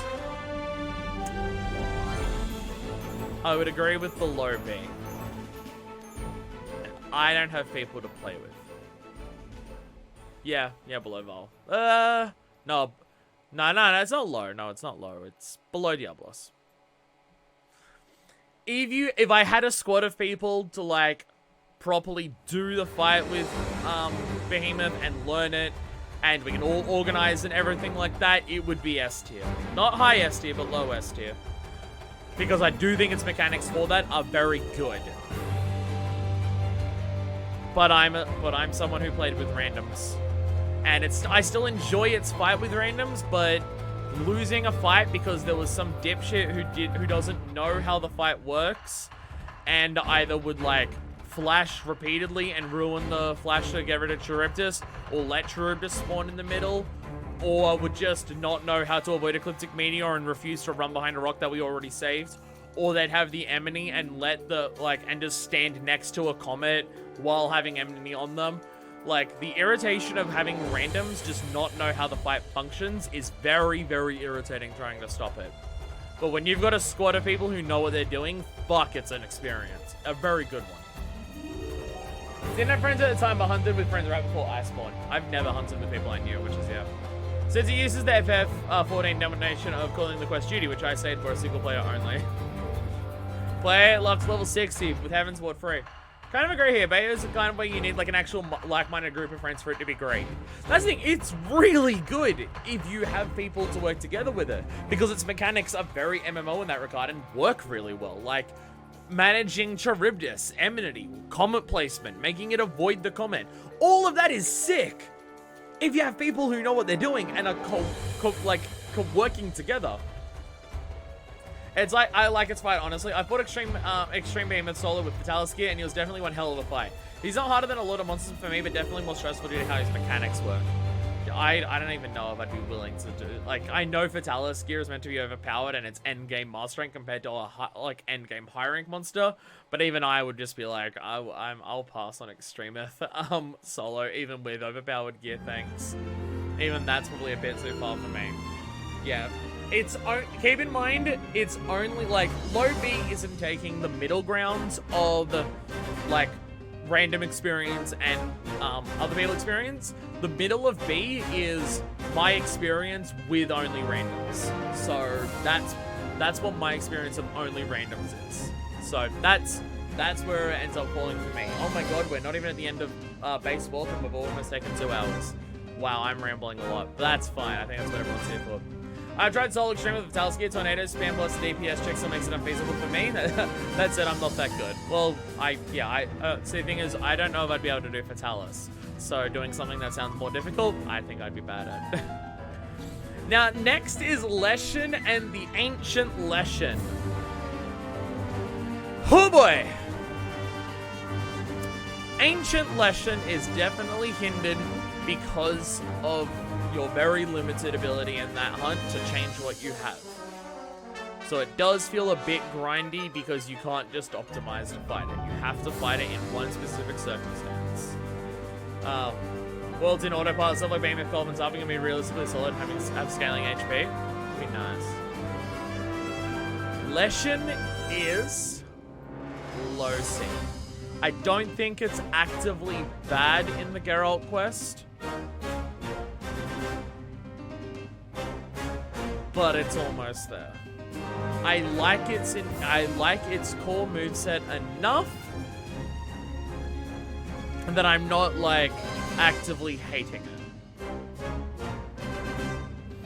The parameters around the quest, having to do all the talking to the people before you can even start fighting it, having to follow all of that, having limited equipment and stuff like that, definitely is a massive knock to Ancient Leshen, unfortunately. Definitely a knock to Ancient Leshen, to normal Leshen. Ancient Leshen, however, on the other hand, I like the mechanics of Ancient Leshen. I like the moveset of Ancient Leshen. Doing this with randoms and trying to get organized randoms to work out the mechanics of how to counter this fight is here. If you had a squad of people who know what they're doing, it's not as high as Extremeth or Behemoth, but if you have a squad of people who know what they're doing, I'd put it here. Stream the same amount of health as Archim and Valazak in 30 minutes. Also had the Final Fantasy emote Ecliptic Meteor 5 times in a row so I didn't die. But I got Deathless run without my cat, so that's something. Jesus fucking Christ. Ancient Leshen is here if you have an organized squad for it. I do really like its mechanics and its moveset. But with randoms, it is misery. It is miserable. Ancient Leshen is the same issue as Behemoth, except a worse fight in the end. Yeah, nothing about Ancient Leshen steps it above Behemoth in, for a fight for me. It just runs... The problem is that I think that Ancient Leshen is even worse with randoms than Behemoth is with randoms. Like, the mechanics are more brutal if you're not organized than Behemoth. Because Behemoth has Ecliptic Meteor, which sucks. But outside of that, if your teammates aren't doing their best, you can kind of get away with it. If your teammates aren't doing what they need to at all times in the Ancient Leshen fight, you're fucked! It has multiple supers that you need at least one person to flash for. If someone gets trapped, they're going to die to the Jagras if no one flames them. If you're with people who don't know what they're doing or refuse to help you, you're going to die to supers and you're going to die to being trapped by the Ancient Leshen move so much more frequently, and it's going to hurt so much more than someone doesn't know how to run behind a Comet and Ecliptic Meteor. Definitely more annoying than Behemoth, which is saying something. That is the issue. As a solo person who hunts with randoms, Ancient Leshen is that low for me. Because it is an awful, awful fight to try and do with people who aren't organized. If you had people who were organized, it would get up to A rank for me. Not up to S like Behemoth would be, but trying to do it with randoms, oh god. Like, I did Extremeth with randoms after a few attempts. It was several days to do Ancient Lesson with randoms, where it was a couple of tries on Extremeth with randoms. That's the difference here. That is the level of, like, disparity that we're talking about here. It was several days of me working on Ancient Lesson to do it with randoms. And it was a fucking intense thing too. Also, it is a slightly glitchy fight. Sometimes flash pods just actively don't work at stopping at super. I have, in my video, there's one part where we very, very, very clearly flashed the monster, but it still did super and like 2 or 3 of us died at once. Because all of us thought we would survive it because we flashed it, like me and someone else flashed it. But it said no and killed us, and we're just like, what the fuck? That was annoying. But with that, we're on to Iceborne now. Only 2 hours in, and we're finally getting onto the expansion. Now there's going to be a lot of things that start getting up into the higher rankings. First, we have Toadus, a Piscine wyvern that doesn't fall into D rank. It has the thing of Guiding Lens Lavacio, where its burying mechanic is in zones that are designed to not make that awful. It's in zones where you can actually attack it while it's buried underground. And its visual design is cool. And it has some attacks that are really cool. It's diving out and diving into the other thing, and the ice splash hitting you is fucking sick. It's shark attacking at you is really cool. It's just... The main reason it's in C and not B for me is I wish it leaned into the shark aesthetic even more. Now, especially now seeing Zamtrios, even ignoring the bloof, even ignoring the bloof of Zamtrios, even ignoring that, Zamtrios is shark through and through.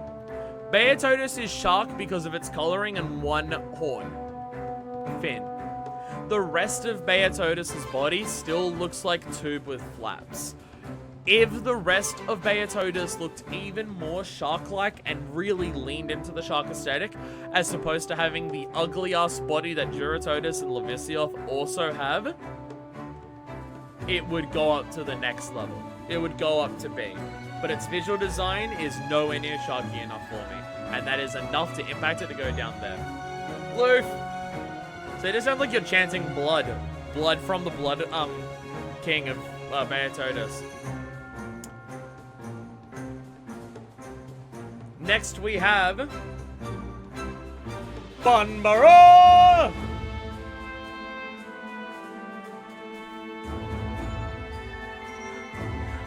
I don't know if people are going to be mad at me for this. No, the wrong monster! Banbara. Banbara! I love Banbara so much. I fucking love Banbara. Yes, it's S. I love Banbara's visual design. The gigantic horns, the giant fluffy body, its face, which is like kind of menacing but kind of cute. I love the visual aesthetic of Banbara so much. Like, he's like a big, cuddly Anteka. I love his looks. And his fight, how much he uses the environment is what sells it for me. Most of his fight outside of using the environment isn't super interesting. Joking at everyone having their unusual picks to me is middling. If this guy never leaves me alone, he's shit, I'm so tired of him. So that's part of the reason. That is part of the reason why I love Banbara so much. Is the fact that he shows up anywhere. It makes no sense for this woolly Anteka to show up in Elder's Recess or anything. But, oh my god. I love the fact that Banbara can show up fucking anywhere. I got some Banbara hate here, I'd put him in A. My little only issue with Banbara is that he's sign clashes nearly every other locale outside of the Hoarfrost Reach. But even then, I love him for that. That's my thing. The fact that he doesn't belong in other locales is part of why I love it. Because I just love the idea that Banbara is just fucking chill and just walking around, and it's just kind of having its own road trip. Like, it's just going around just being like, oh, cool, Elder's Recess. Sick, man. Hell yeah. And then we continue on. And, like, in in my head, he's always the dude. He's always the dude, and Barn Bro is absolutely a part of that, which I'm going to try and find the video for it. I'm gonna try and find the video of Barn Bro, and you'll understand why. Just loading up this Rage Gaming video. If you have, I know this shouldn't count as it's a mod. It's a mod. I know this shouldn't count, but it does. Like, if you want to go into this, right? We go into here. This is what Barn Bro is.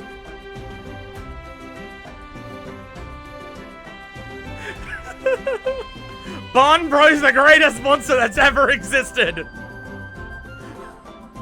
Barn Bro fucking rules. I love Barn Bro so much. Ignore what the mod is for Alia wearing there. But Barn Bro is the greatest shit in the world. And I love Barn Bro so much. Barn Bro is top tier. I know that shouldn't count into my ranking. And even without Barn Bro, I would consider Barn Bro S tier. So many good World and Iceborne mods, but not much can top Barn Bro. Barn Bro is the best. Barn Bro is just the fucking best. When it's enraged, the smoke comes out of the end of the blunt. When you get the face break, it breaks the glasses. Like, it's the best mod ever. It's the best mod ever. But even outside of the mod, just the visual design and personality of Barn Bro being able to show up anywhere. Because it's just chill walking and it don't give a fuck. Like, it's just going on a road trip. And the fact that it's like, it goes around to all these other locales and its attacks change in the other locales because the way it digs up the terrain and chucks it at you. The Regeneral is definitely something else. Oh god, so that thing is like horror levels of terrifying, but I get why it's funny. But Barn Bro is just pure joy to look at. But yeah, Barn Bro S tier for me. I definitely like Barn Bro that much. Now we have Viper Toby Kadachi, I believe. I think that one's next. Now here's the weird thing for Viper Toby Kadachi for me. It's the same as normal Toby Kadachi for me. It gets slightly above because it does some of its aerial shit without grabbing onto trees. Like, it looks, I like its appearance just as much as normal Toby Kadachi. The poison instead of electricity is a cool thing. Its visual design still makes sense for that. Fun fact, Alia was Rage's Lizard that had to be put down due to having incurable sickness. Aww. Well, lizard. I was wondering where the name Alia came from. Well, that's where it is. Jesus, I didn't know that. Poor thing. But yeah, everything about Viper Toby Kadachi is a side grade. Viper Toby Kadachi is to me a side grade from normal Toby Kadachi. It just slightly beats it because I like that it can do its aerial flippy shit without grabbing onto walls. But it's still just like, I don't think it's a massive elevation, it's just kind of also there. So what's next? This is the point where I start forgetting the order of Iceborne. So I forget when we go back to the Hoarfrost Reach and when we do stuff outside the Hoarfrost Reach. Is Nightshade next? My brain wants to say Nightshade's next. Is it Nightshade? I don't know. I'm gonna do Nightshade. Nightshade / Coral. Okay, we'll do Nightshade. Nightshade Palumu! It's the least bad of the bad, but it's still bad. I don't like sleep. I don't like sleep as a mechanic. The way it pushes around the sleep gas is cool. I think the way it uses its sleep gas as attacks is cool. And its visual design of trying to be big and scary with its eyes is cool, even if I think the rest of its coloring is worse Palumu, but its eyes are pretty good. I just dislike sleep enough that it does go down to D for me. It's a bit too much sleep for me to find the fight ever enjoyable. Even if I like a lot of stuff about it, it's just a shame that it's focusing on sleep. That's why it's the least bad of the bad. Because it's just like, it's only because of the sleep that I don't like it, but it does sleep a lot. So it's there. unfortunately, that's where it ends up going. When you sleep, you can use its neck as a pillow, because then it just butt slams you. I do like that its intro cutscene is putting you to sleep and then leaving. It just leaves you there. Now we have Coral Pookie. I don't know other people's opinions on this in terms of what I'm gonna do. Coral Pookie's here. Fuck yeah, Coral Pookie! He's normal Coral Pookie, but just the coloring is so interesting. He's the perfect subspecies. 100% agree.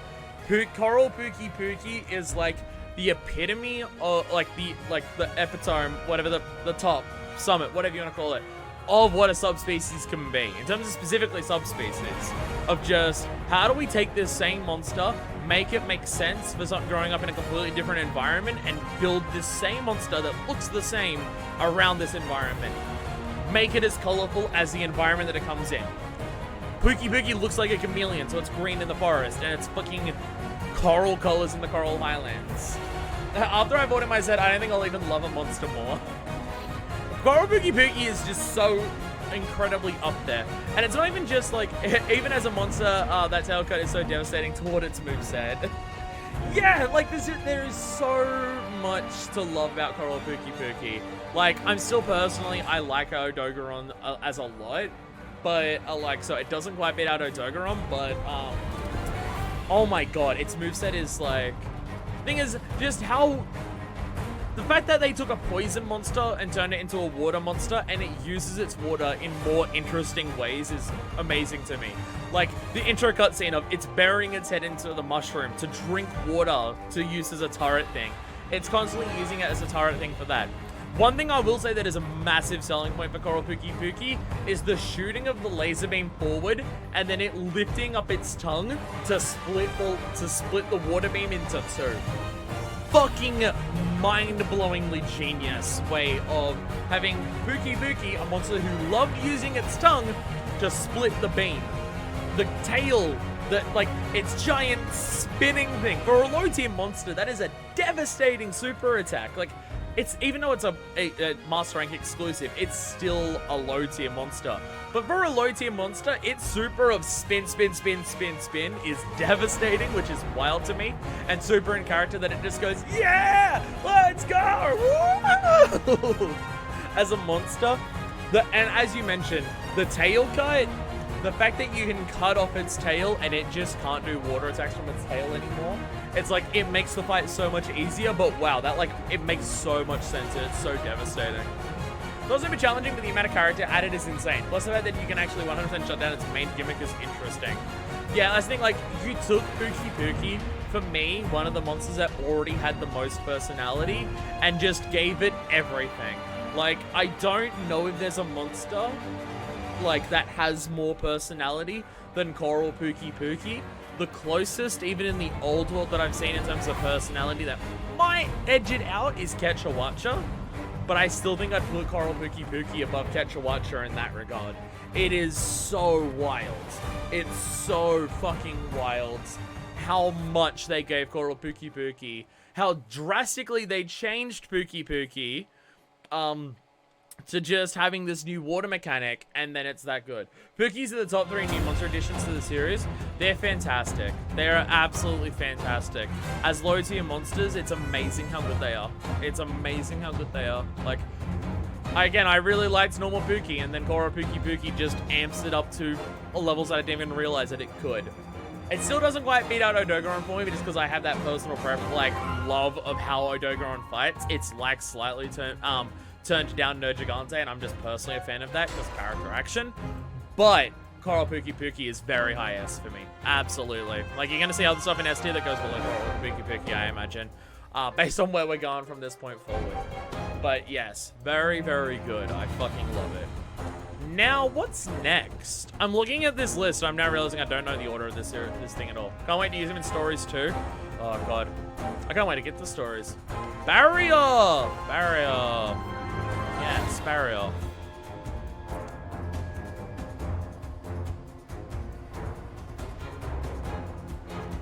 He's not bad.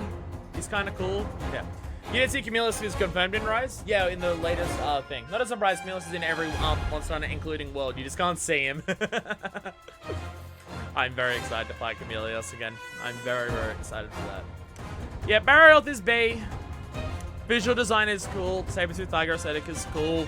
The fight's good. It's nothing amazing. Middle of the road B tier. I can't really say much more about it. It's all right. It's all right. I don't have much stronger opinions on Barrier Health than just, yeah, it's all right.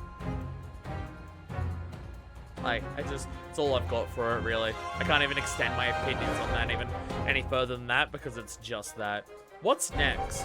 At this point, I don't know the order of monsters in Iceborne. I have no idea. I have no idea what's next at all.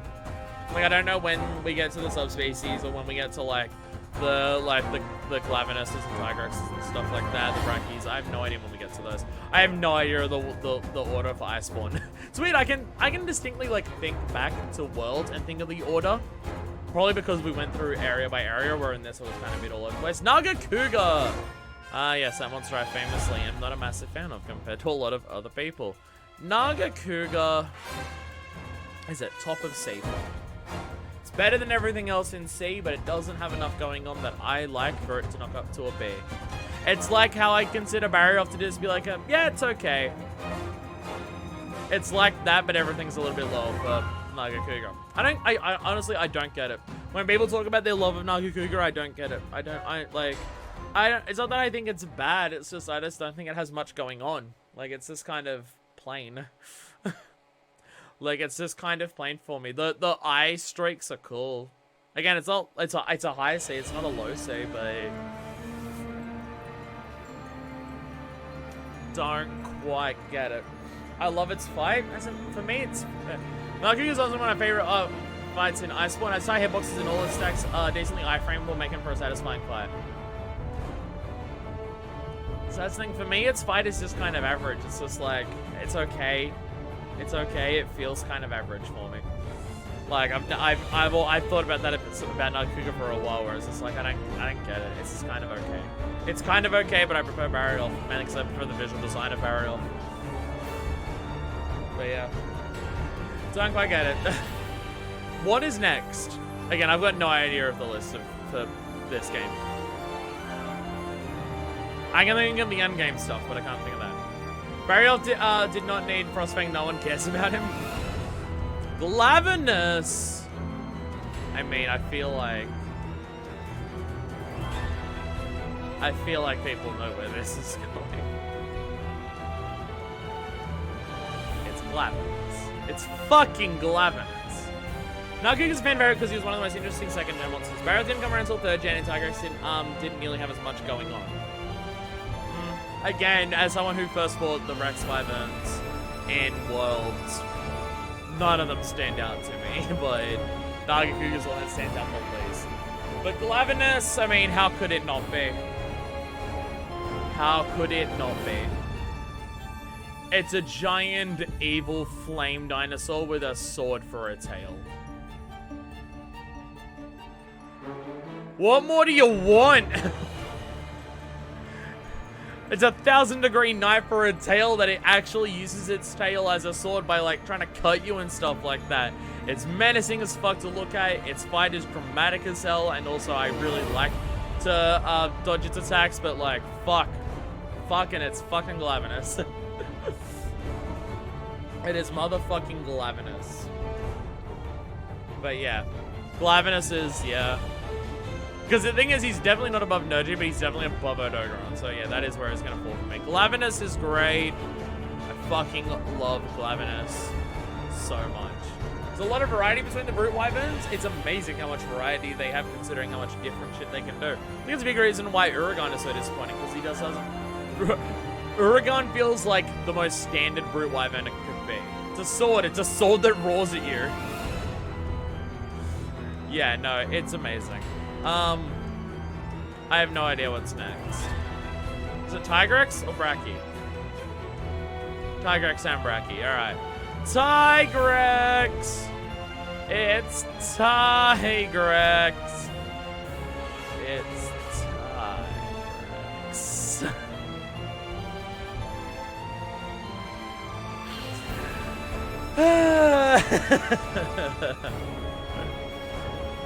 Jagras. I love his visuals. I like a lot of parts of his fight. But he has a beep test. Sorry, buddy. You're my least favorite of the Rex Wyverns for now. If it wasn't for the beep test, he'd be A tier. But he has the beep test. So he's C. Sorry, buddy. I am that harsh on you. I don't have much else to say. Brachydios. Brachy chuckle fucking Dios. It's top of A. It punches explosions at you. What more do you want? Well, flaming swordtail, but you know. Rocky's top of A. I said it before. I don't think he uses the punch explosions as interesting as the way Glavenus uses a swordtail to use swordtails at you, but he punches explosions at you. That shit's fucking incredible. That's amazing. That is godlike material there. That is fucking amazing, and also visually he looks really cool. I love that he's just got giant pounders for fists, the giant thing on his head. The blue actually really works for him, which I didn't think you could have a monster that blue and have it work, but it fucking works on him. We'll get to raging, don't worry. But yeah, no, he's absolutely up there. He's really fucking strong. He's really, really fucking good. Next we get, this is like the row of subspecies, right? So we're getting to like Shrieking, Fulgore, and stuff like that, right? This is when we do those, right? Acidic and Ebony. I think that's this now. He punches explosions at you just on the merit of being able to say that sentence alone. He deserves it. Exactly. It's just like, I don't think he uses it as interesting as the way Glavenus uses the swordtail, but he punches explosions at you. The only negative I have to say about it is that you, when you clutch onto him, you can still get Blast Coach if you're a bump slime bottle, which is honestly dumb. That sounds like a bug. Alright, Shrieking!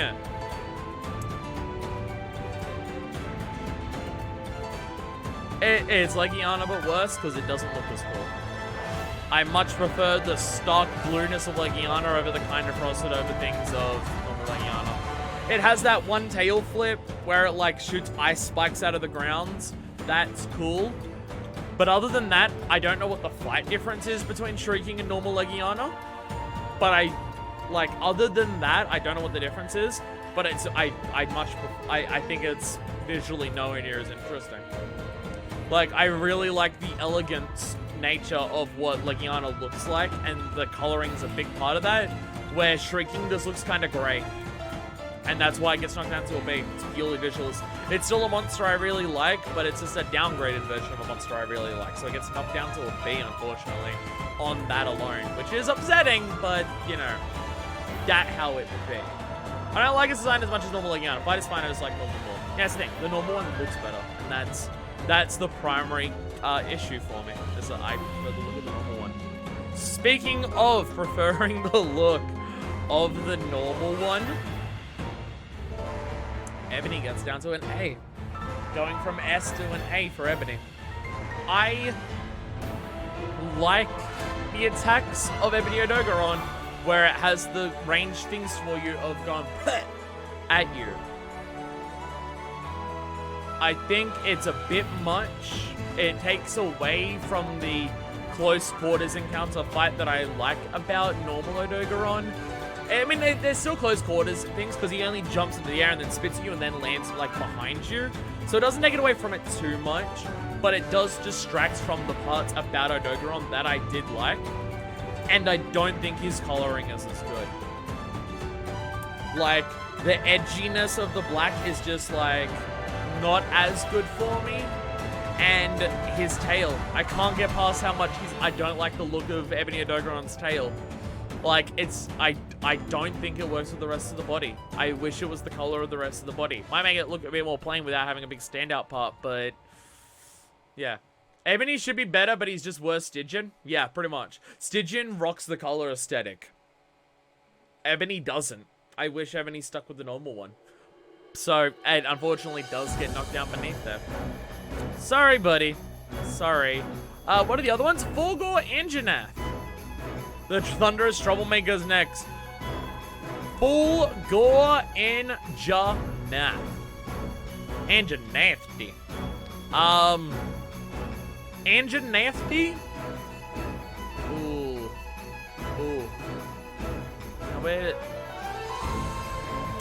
where do you fall? Slightly worse fight. Part of the design is because they can blame it because they designed the armor first. Also the fact that it starts out with main mode is made obsolete for me since Master Rangadogoron has the same thing going on.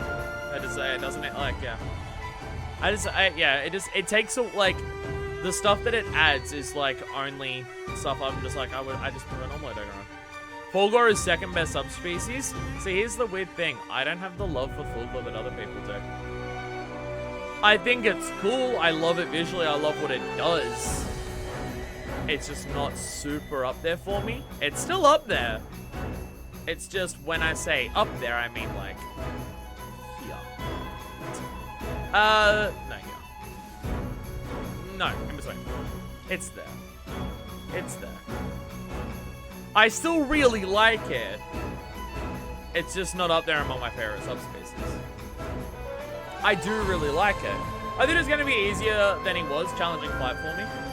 Yeah, as being like the evolution of the first wall in the base game, it's amazing how much he steps it up. It's kind of funny. So yeah, that's where he falls for me. I like him, but he's not up there for subspecies. Good, but not great. Would place below regular Anchinath. Nah, he's got enough going on that he just beats out normal Anchinath for me. Like, the electric mucus attack I really like, and I like the diving forward attack that he does. Those two things amp it up, and the fact that I prefer his color. Next is the Iceborne Wyvern, Velkhana.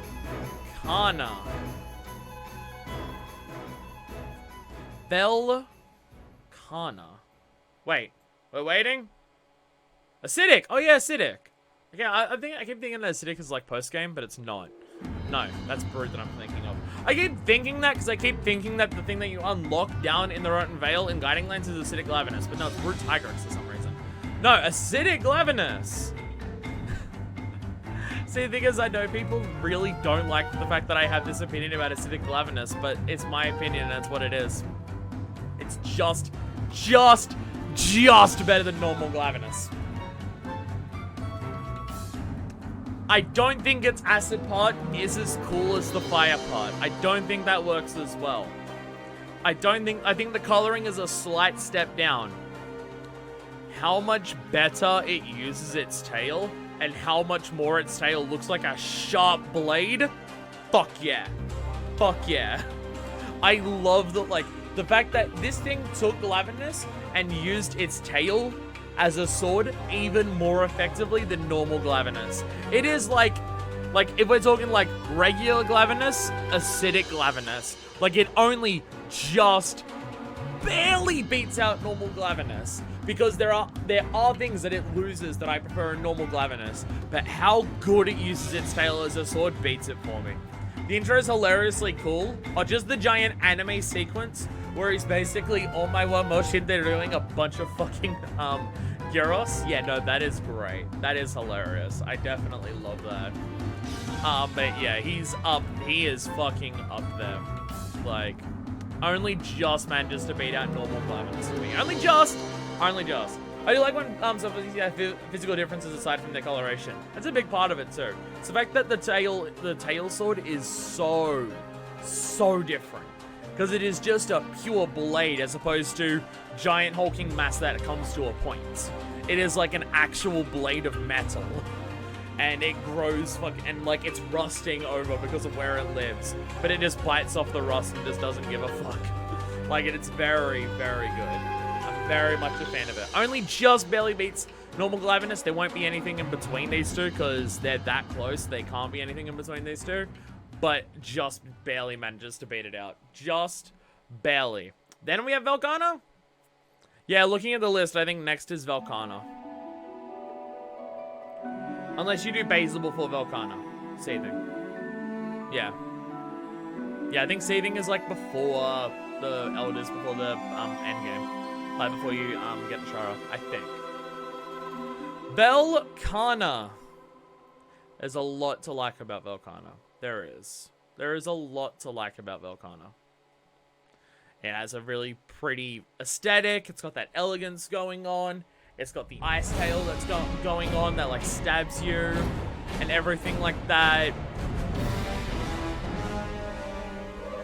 It only just manages to get to the top of A. It's not S for me. I have others that will go in S that I know that they're going there, so it's that. I like how different it is to normal to Nergy. Like Nergy is pure raw menacing strength, and Velkhana is elemental elegance. I love how different they are. Doesn't quite make it to S for me because of what else is on S. The AD Mount music is Pog. There's not many that make it on here for music for me. There's a couple later on though that will. There is a couple later on that make it on there for music though. So, next, AT Velk music is Pog itself. Again, like, the AT Velkhana fight is menacing and shit and everything, but yeah. What are we ranking by here? Smoochability, fuckability. If you were to anthropomorphize all of these, how fuckable they all are. If you have a look at Nergy's armor, you'll understand why. Now, this is just overall feelings. It's a combination of fight, mechanics, personality, design. It's everything combined into what my personal feeling is on it overall. Also, subdenture. Velkhana is beautiful, has interesting lore, has interesting mechanics, and a great fun and arch-epic fight, at least for me. No, it's all of those things. It just doesn't quite get to S for me because other things in S I personally prefer for personal reasons. Seething! It's like slightly better normal basil. It doesn't invade, so it doesn't do that. But its bombs, like the way they blossom into explosive roses, is really cool. But only just above normal basil for me. Only just above normal basil for me. Actually, above Shrieking. It's above Shrieking because of its super. Its super, where it just dive bombs itself into the ground and causes a giant explosion, is really good. But it's a B. It's a B. Not quite strong enough for that. There are going to be people who see that and go, how do you put Anjanath above Seething Basil Gaze? And I'm just like, The first impression of Anjanath is what sells it. Tactical Nougat coming. Again, it's a very cool moment, but it's not like super up there for me. If only Seething invaded, the improvement to the fight is real IMO. Thing is, honestly, that might be part of it. It's the fact that because Seething doesn't invade, I've hunted maybe 3 Seethings. If I fought more Seethings, I might put it up higher. But you're introduced to Seething right as you get to the Elders, so its armor is not as good, and it doesn't invade. Like, by the time Seething's introduced, you know, I think I fought 3, maybe 4 Seethings. So there's not much reason for me to see Seethings. So I would probably like it if I fought it more, but I fought it so infrequently and so little that I don't have that massive connection to it, unfortunately. Now, Savage Deviljho. Savage Deviljho. Beats Velkhana for me. Not S yet, but fuck, I love Savage Deviljho so much. Its visual design I like way more than normal Deviljho because it's just so over the top evil. I love it. Its breath attacks are like way more devastating and interesting to dodge for me than normal Deviljho. How little of a fuck it gives in Turf Wars. Like the fact that like its Turf War Velkhana is fucking amazing. Where it is just beams, boom! That's an incredible moment. That is fucking awesome.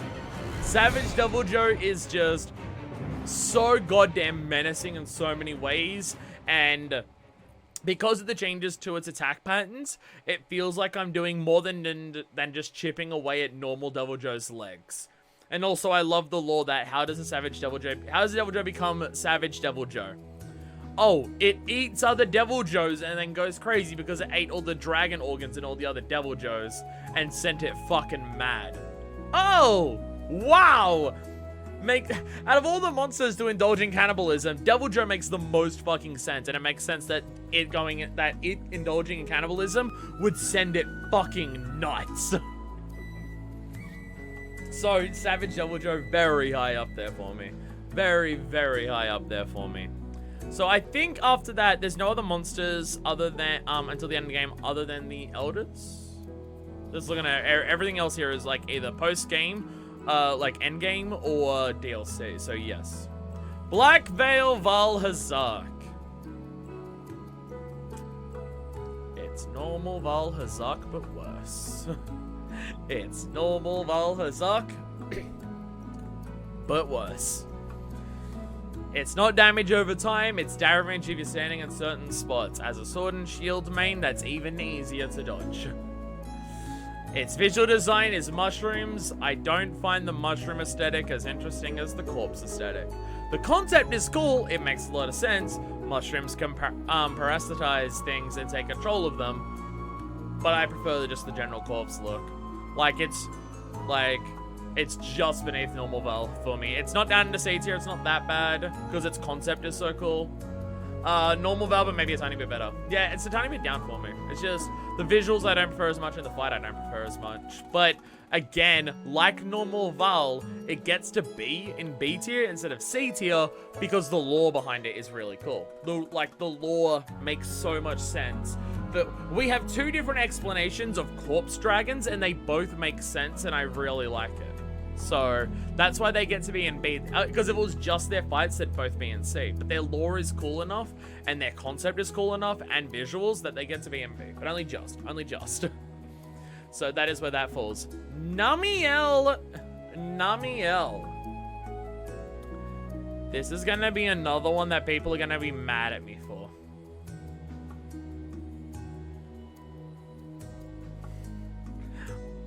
I don't get it. I don't get when people say that Namiel's the best Elder. I don't. I really don't. It's cool looking. It's visually very, very cool looking. And its wings are actually... No. It's above Engineer, so it gets to go here. No, it gets into A, because it's above Engineer. I think Engineer should be at the top of B. I'm gonna bump Engineer down. I used to think it was A tier, I put it down to B on mine. Yeah, I'm gonna move Anjanath down to B. I think Anjanath can be king of the B's. Bottom of the A's probably a bit too much, but Namiel can go into the bottom of the A's. I love the design. It is really cool. It's that combination of elegant and horrifying.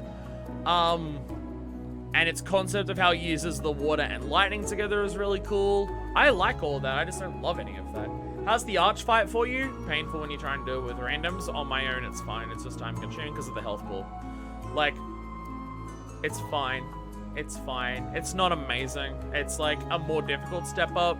The fact that it actually continues attacking you after its super is probably the hardest thing about it, but the hardest thing about Arch Tempered is its health pool. Because I use Sword and Shield and I can't get much damage in. But, yeah. Like, it's the very bottom of A. People love it. I'm not quite there, but I get why people love it, but it just doesn't quite get it there for me. But the people who say, best Elder, better than Nergy, that I don't get. That I don't get. Its fight isn't interesting enough for me.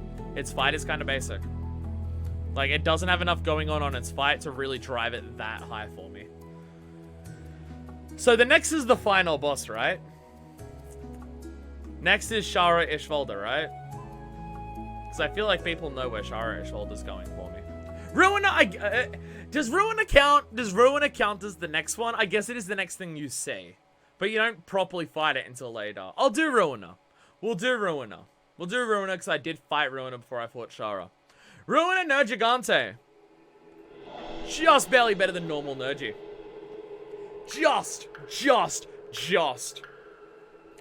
I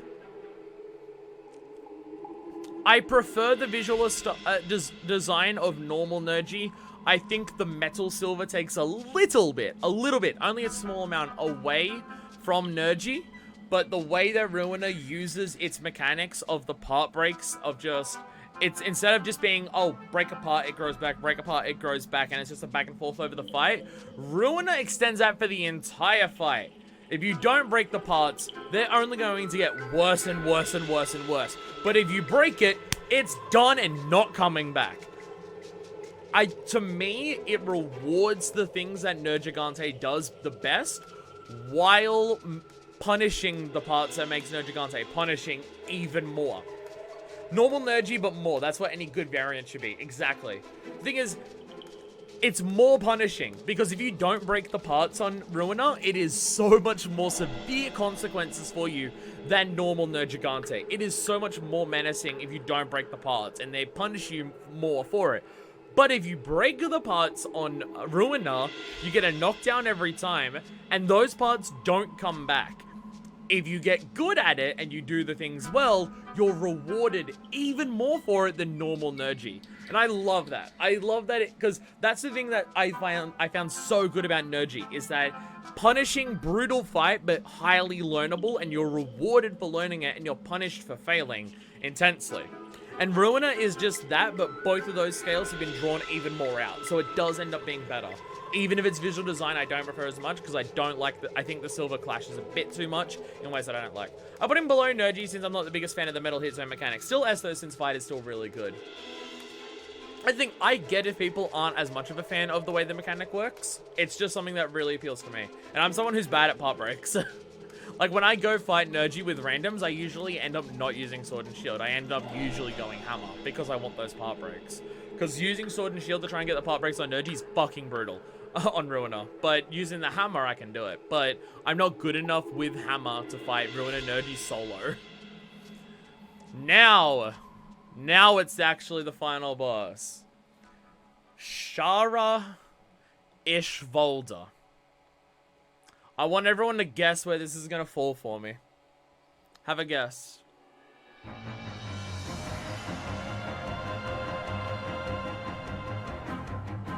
S? Anyone else got any other different opinions? Oh, where's it gonna go? Is it beneath Kushala? I don't tune in enough to know. That's fair.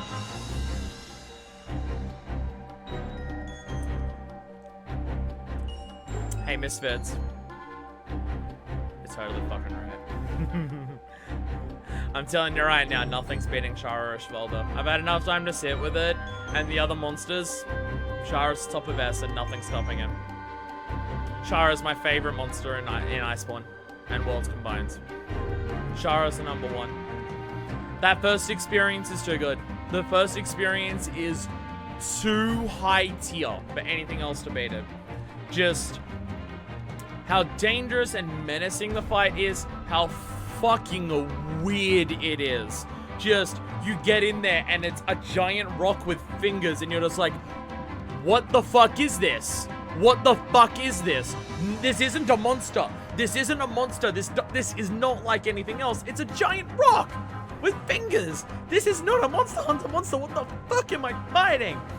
And then it like buries into the ground, uses its fingers to vibrate, to melt the sand into like liquid sand. It changes the arena by just like stomping down, causes mountains to rise up out of the ground. Can like smash down and roar to like smash those walls back away and everything like that. And then you get to the moment where it starts shedding its rock. And the fingers start breaking off first. Because I was like thinking, it's just like, is it Geomancy that's controlling the fingers? Maybe the rest of it's rock. But those fingers have to be Geomancy. It's like levitating that shit. It's like psychic or some shit. And then they break off. And these gross intertwined tentacles just curl down. And it's just, oh, what the fuck? And you're not ready for what comes out even after seeing that. Of just this... I don't even know how to describe it, where it just burst out, and it's this thing where it's just the way I described it before, where it was just Zeno is unlike anything else in Monster Hunter because it's so alien, and Shara is unlike anything else in Monster Hunter because it's damn near fucking eldritch. It is like, when you look at it, it is just, this is an unknown horror that we are not meant to understand what the fuck it is. This is something that clearly has existed. My music stopped again. I'd like to continue watching music thing. This is something that has existed for eons. It is ancient as fuck. We are so beyond understanding what the fuck this is. This is so ancient. What the fuck is going on? While some armor phases can sometimes be tedious, you can bulldoze through it if you use the mechanics of the arena well enough. Its second and third phase is just too good to describe for me, except its cursed demon eyes. Shara isn't really good until the very last phase where it opens its eyes. That also brings it down. See, for me, it was terrifying the whole time, just from a pure visual standpoint. But like, once it breaks its armor, and you can't comprehend what the fuck you're looking at. You're just like, what the actual fuck? You're not expecting a rock demon to turn into an eldritch horror. And then it starts blasting, vibrating air at you with finger blasts from its gross tentacles and giant beams that are shooting towards you. And it roars and just shatters mountains with its roars to expand the arena even further. And then it opens up those fucking eyes. Those motherfucking eyes that stare at you. You, not the player character, not the person you're controlling running around and attacking it. You, the person playing the game. It stares directly into the camera with those haunting fucking eyes that are like red pupils in the middle of gold with its creepy twitching face.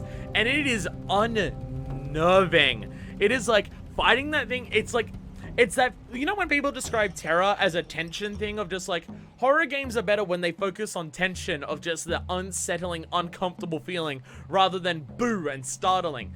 That's what Shara is.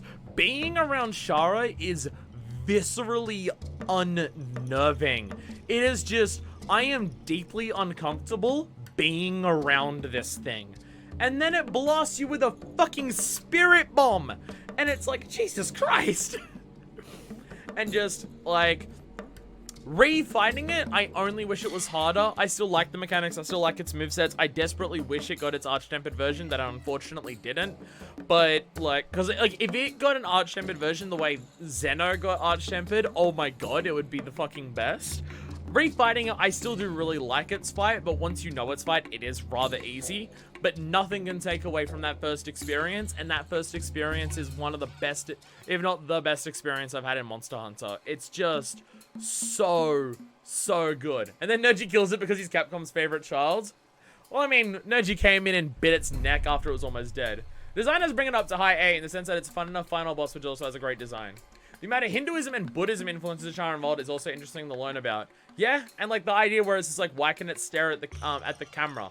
Because it's reached enlightenment. It's able to have understanding beyond like the physical bounds that are around it. I agree that the lack of AT Shara is a big downside. It could be S if it had an AT Zeno tier AT. Yeah, I know. That is like just very upsetting. And it's easy to understand why. Both a combination of COVID and we got Rathalos instead. I imagine if we didn't get Rathalos, we would have gotten AT Shara even with COVID happening. But with COVID, we could not get both of those things together, unfortunately. But Shara is like, even without the arch-tempered, that first experience for me of fighting Shara was just so mind-blowing. It's ridiculous. It uses its fingers to rake the sands. It's literally like a little fucking, it's treating its arena like a little fucking Zen garden. I don't know if that was the intention, but it's how I interpret it. Like, ugh. Like, the first experience of Shara is just so good that it's the top for me. Because even if I enjoy other monsters a shit ton, there's no experience of fighting a monster on a first attempt or repeated fights for me that has beaten Shara. Like, the first fight of Shara is so good that it's that high up there, even if repeating Shara isn't the best in the world.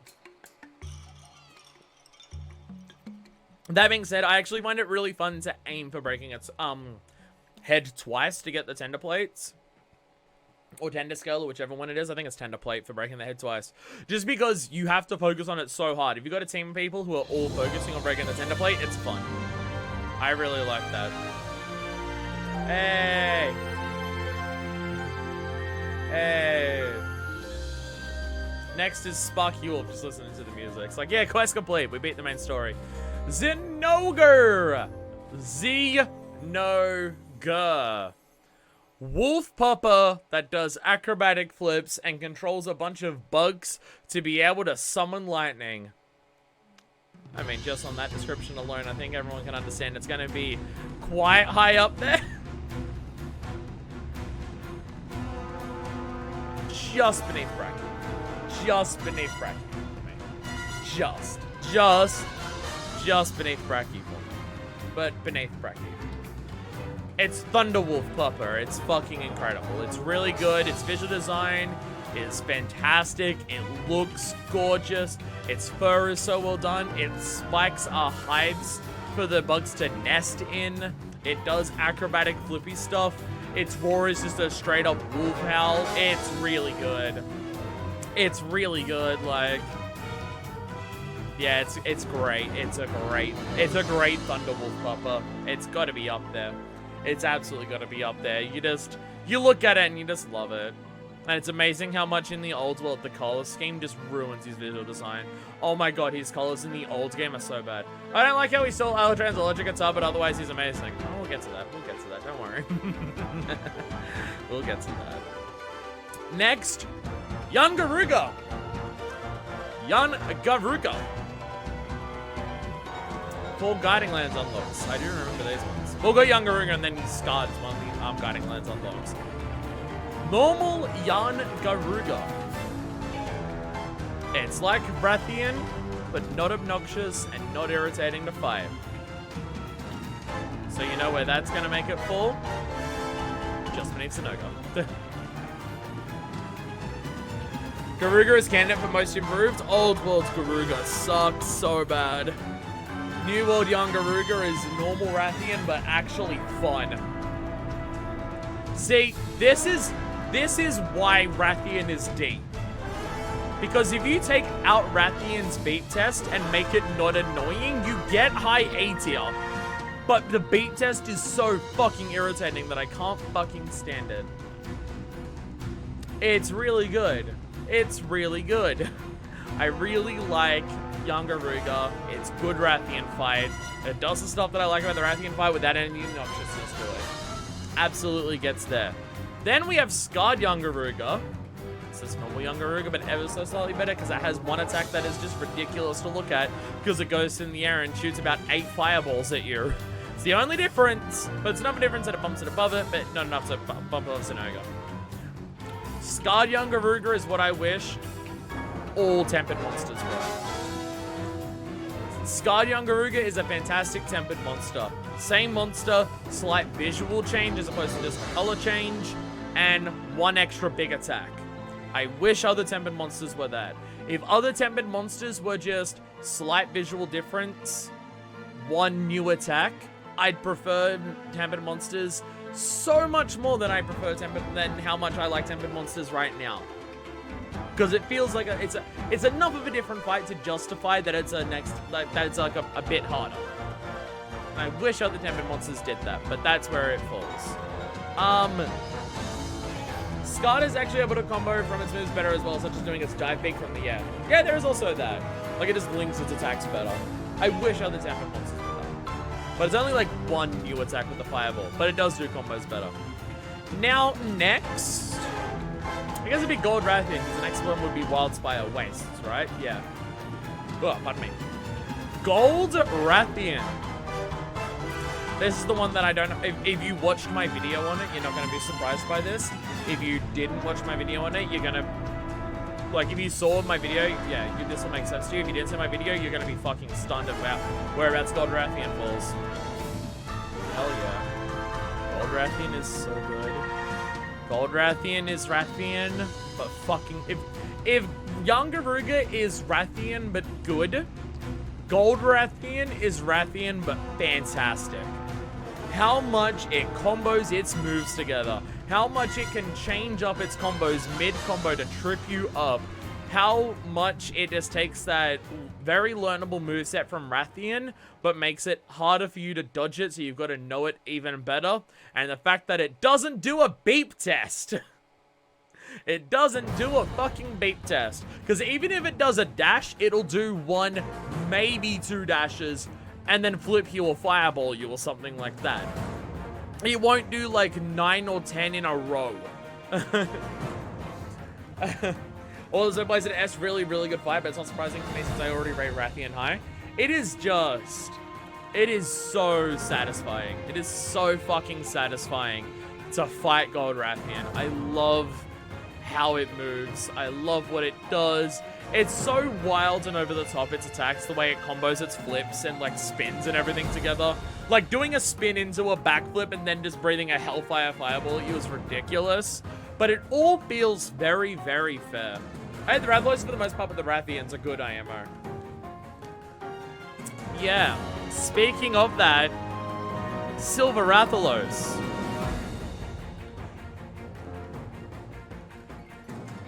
It just barely manages to not be actively awful. Just barely. Just barely manages to scrape by not being actively awful, but it only fucking just does that.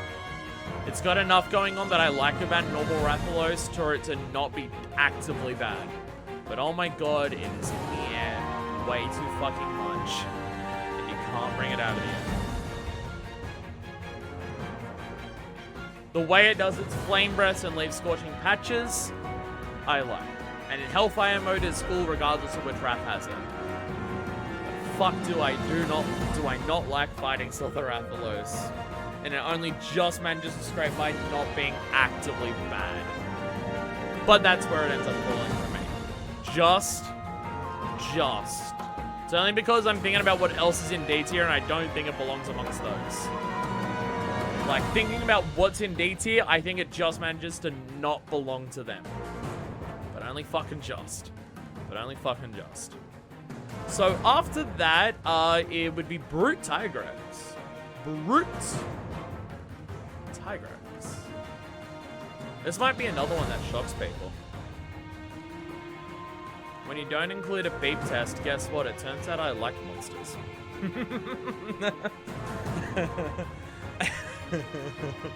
When you don't have a beep test, it's amazing how much more I can like monsters. Brute Tigrex fucking rules. Brute Tigrex fucking rules. So hard. I love that its roars damages you. It has a sweeping roar beam going. Rah! It doesn't do a beat test. It has the rest of the Tigrex moveset, which I actually like outside of the beat test. Its coloring is way better than normal Brute Tigrex. As you mentioned, his armor is sick as hell. This rough, rugged, torn apart, like, warrior thing, it is sick. It is Tigrex without the one thing about Tigrex that I dislike. But the one thing about Tigrex that I dislike, I really fucking dislike. Unfortunately less scary than regular Tigrex. It's another case of, it's the same with Seething.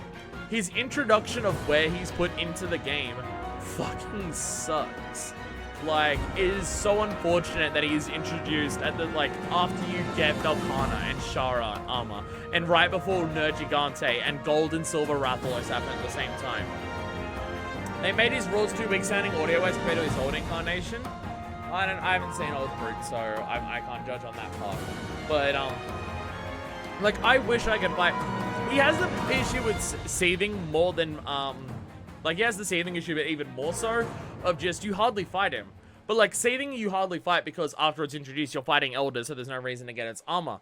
Brute, you have to work really hard to even fight it, and then its armor's already outclassed. The only reason I afford a shitload of Brute Tigrexes is because I'm someone who likes speed eating and attack boosts on my sets, so, and free meal secret, which I ran on sets a lot.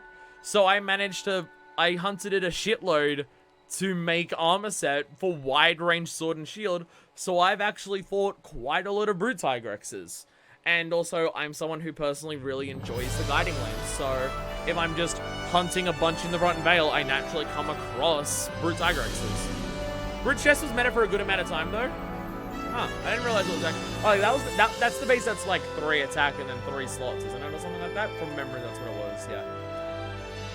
But yeah, Brute Tigrex is normal Tigrex, but everything's better, and it removes the most annoying part of Tigrex's moveset, which is the bait test. It's amazing how you look at Wrathion and Tigrex compared to Gold Wrathion and Brute Tigrex, And it's like, that is how much I hate the beep test shit. That's how fucking irritating I find the beep test. It's just the worst shit in the world to me. I fucking hate it so much. But now, here with the monkeys. Monkeys on the monkey around.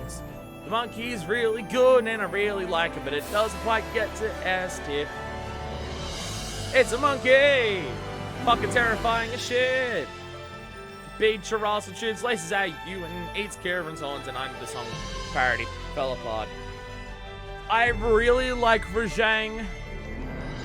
It just doesn't quite manage to reach S because the stuff I like in S, I really like in S. It just barely manages to not reach S because of that. He'd put me in my place after I thought I'd conquered the game. That's fair. That's fair. He is a monster that comes around and just fucking kicks your ass, and you're just like, Jesus fucking Christ. I really like Version. I really, really, really like Version. Just not enough into my personal things that I really like to quite make it into my S tier. Not quite there. Not quite there. Next, though, we do have Stygian Zenoga. Like normal Zenoga, but with an infinitely better color scheme and a super attack that is the most acrobatic shit in the world of like multiple stomps and then a spinning, diving fucking flurry attack at you. So it hits the top of A rank for me. It would hit the top of A rank if I could do that, but it's not letting me do that. There we go. There we go. Stygian's the embodiment of cool. Stygian is so cool. And he has one of the best weapons in the game. He's the fucking Stygian Zenoga hunting horn's ridiculous. So prepare to see that high on the list when I make my video of ranking the weapons, which I really need to get around to finishing at some point. But yeah, Stygian Zenoga is amazing. He's normal Zenoga, but with a better color scheme and a ridiculous finisher. And I would love to cosplay his armor because it's cool black things with furry tips to it and red bondage rope. I would love to do that. I'd love to cosplay Stygian Zenoga armor. Rajanga's not S tier, but definitely top of an A tier. Really aggressive, but he fits into the category of monsters where I like analyzing moves and capitalizing on their most open attacks. I don't even know how to capitalize on the open attacks for normal Rajang. I have no idea how the fuck to do that. I don't understand it. Does this man Rajang is so strong that he can literally give you the trouble to physically place someone above them on a tier list? I think so. I think so. I think Rajang is escaping the bounds of the tier list. I'm kind of concerned and scared about that. So next is Ceno Jiva. He's the most overrated monster. He's cool, but he's not a god.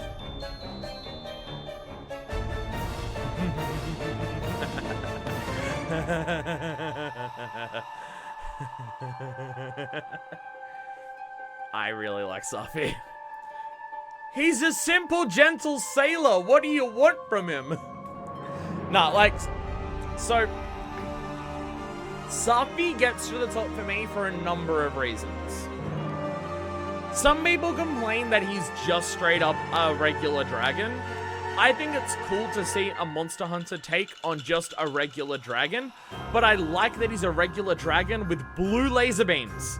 That contrast to me is really cool, because if he was just the normal dragon and breathes fire, he would just be a dragon. But because he's a dragon that shoots laser beams, it's like still Monster Hunter. I love that he draws energy from the ground. Like he is just the master manipulator of just energy around him. I love his visual design. I love the contrast of that.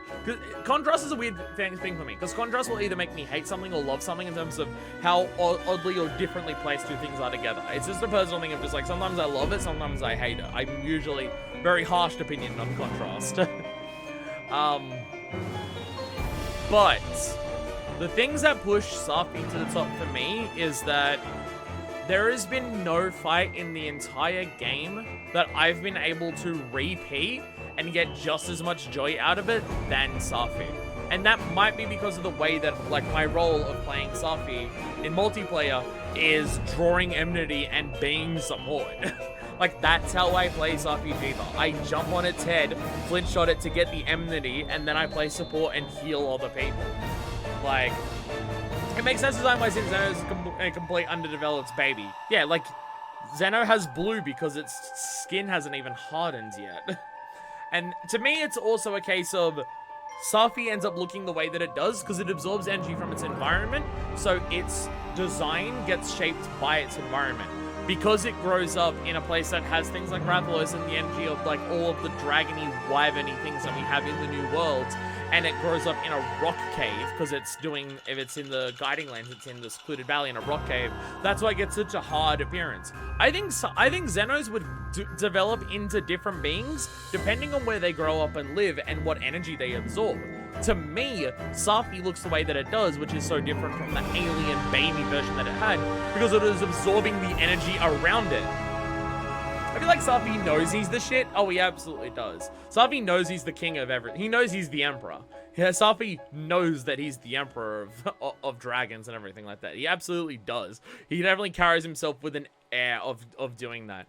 But there is no fight in the game that I've been able to repeat and get the same enjoyment from it that I've been able to for Safi. Which is really handy because you repeat Safi a lot to get those incredible Safi weapons. And outside of just, I really like its design and I love the contrast of its design, and it's the fight that I still have the most fun with despite how many times that I've done it. I can't ignore Sapphire of the Emperor. Specifically the first time seeing it. Sapphire of the Emperor is very tired now because you've seen it so many times, where it's just like, okay, I get it though. Because now it's just, oh, when it's happening, jump behind a rock and sharpen, and I do wish it didn't spam it as often, and I do wish dodging it was more involved than just stand behind the rock that exists and it was more involved. I wish it spammed it less and it was more involved to actually dodge it.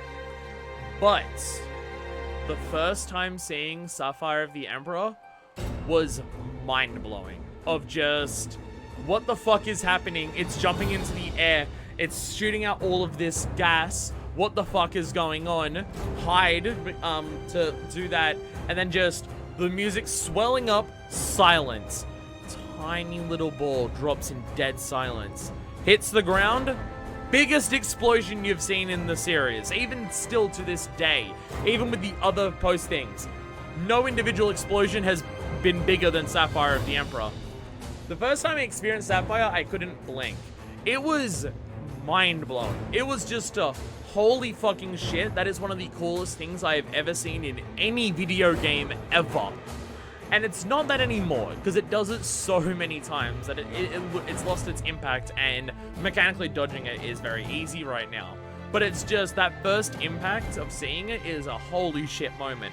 Also, I have a headcanon mind theory about what's actually happening with Sapphire of the Emperor, which I'm pretty sure is the intent of what they were trying to get across. So when he does Sapphire of the Emperor, he jumps into the air, and a bunch of gas is coming out and shooting onto the ground and doing out. And it doesn't burn you or hurt you, but a lot of energy is coming down onto the ground and being expelled onto the ground before he does a big attack.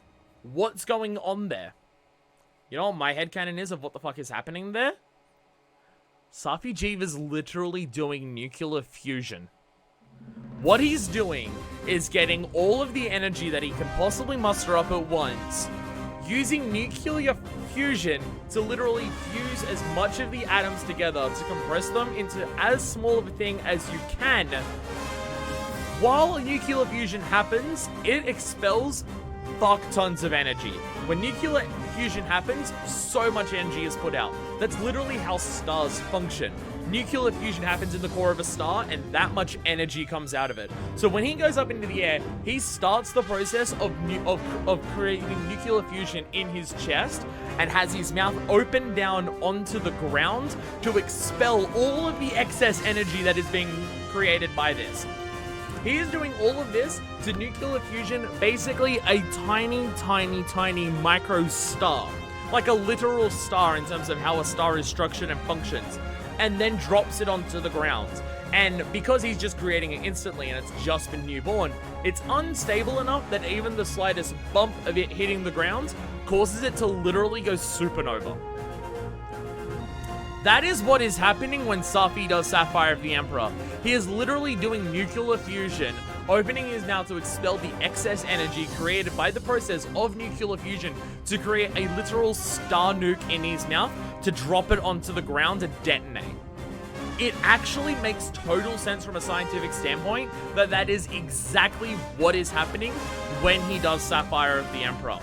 Which, if you think about the concept of a monster being strong enough to withstand the idea of doing nuclear fusion inside of its own body, and its body can withstand that, and then to drop a nuke and to survive the nuke that comes out of the explosion of a microstar that's created afterwards, holy fucking shit.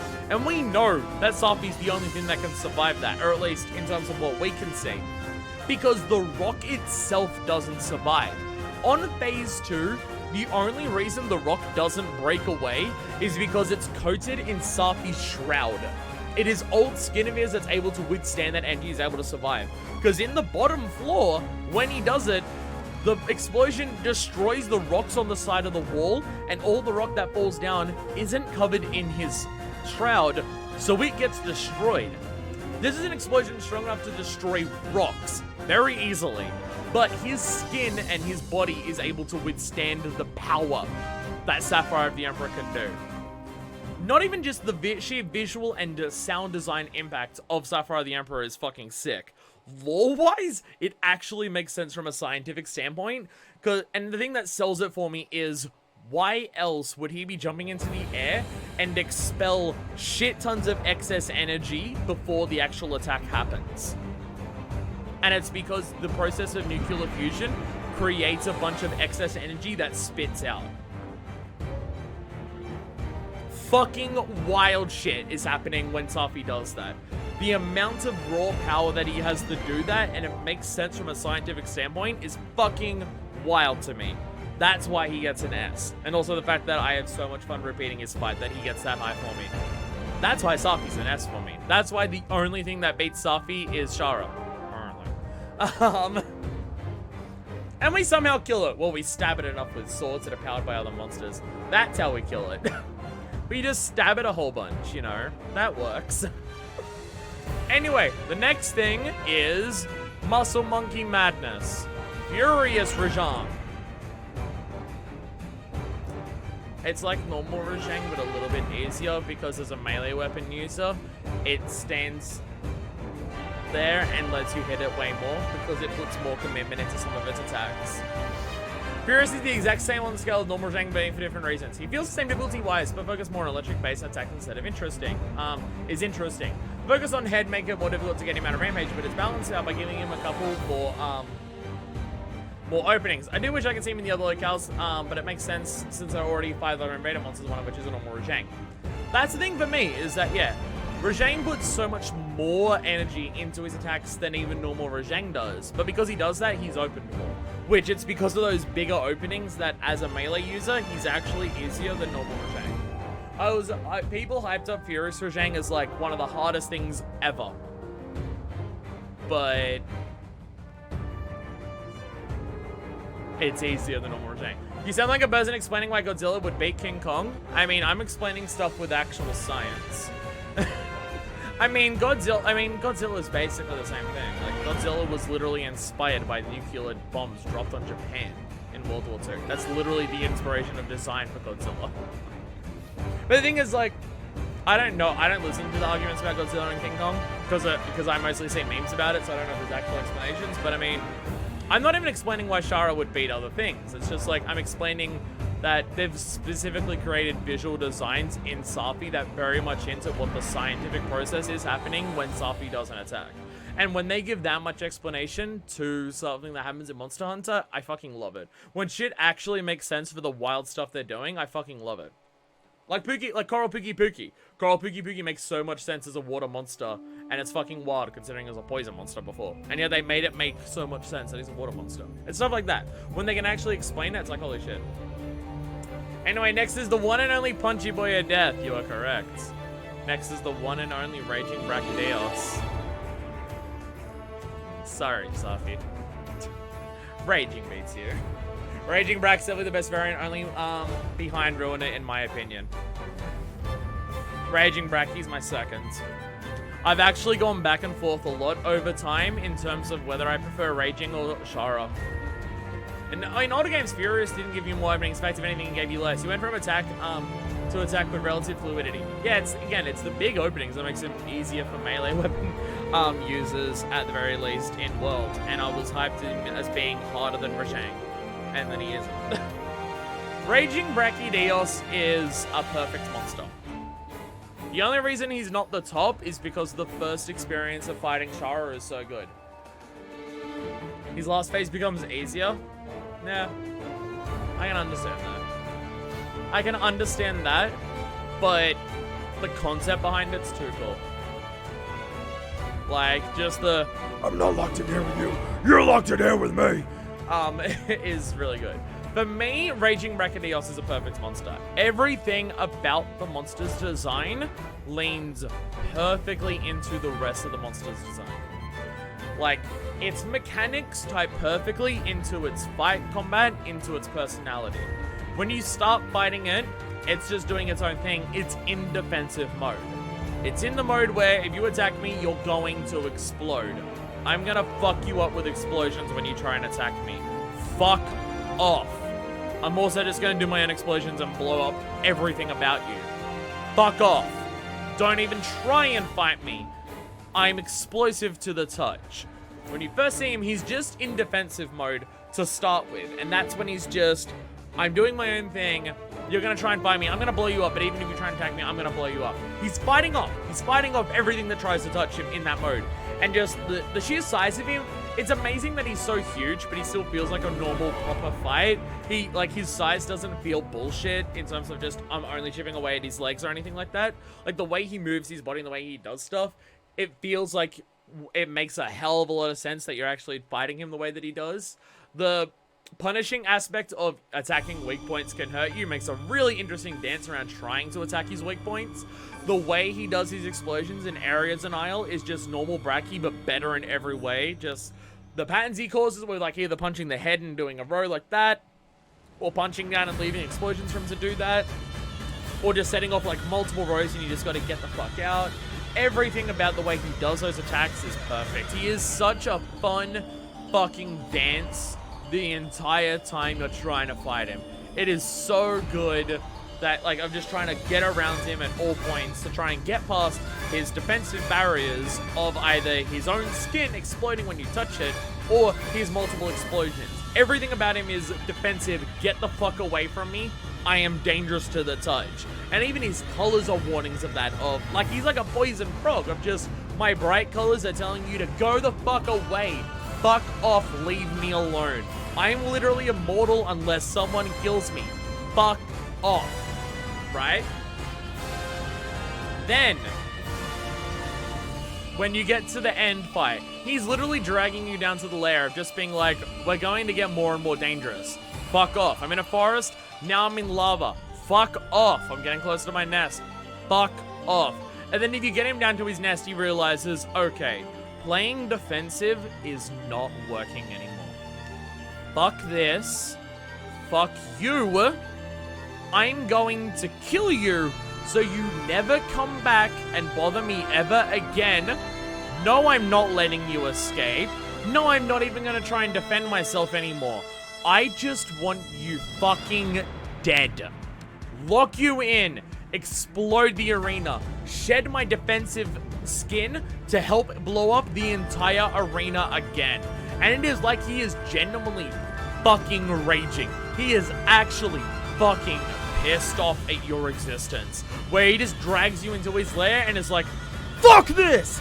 Punch, punch, punch, punch, punch, punch, punch. Explode with a triumphant roar of just, you're not leaving here unless you are fucking dead. I am killing you right here, right now.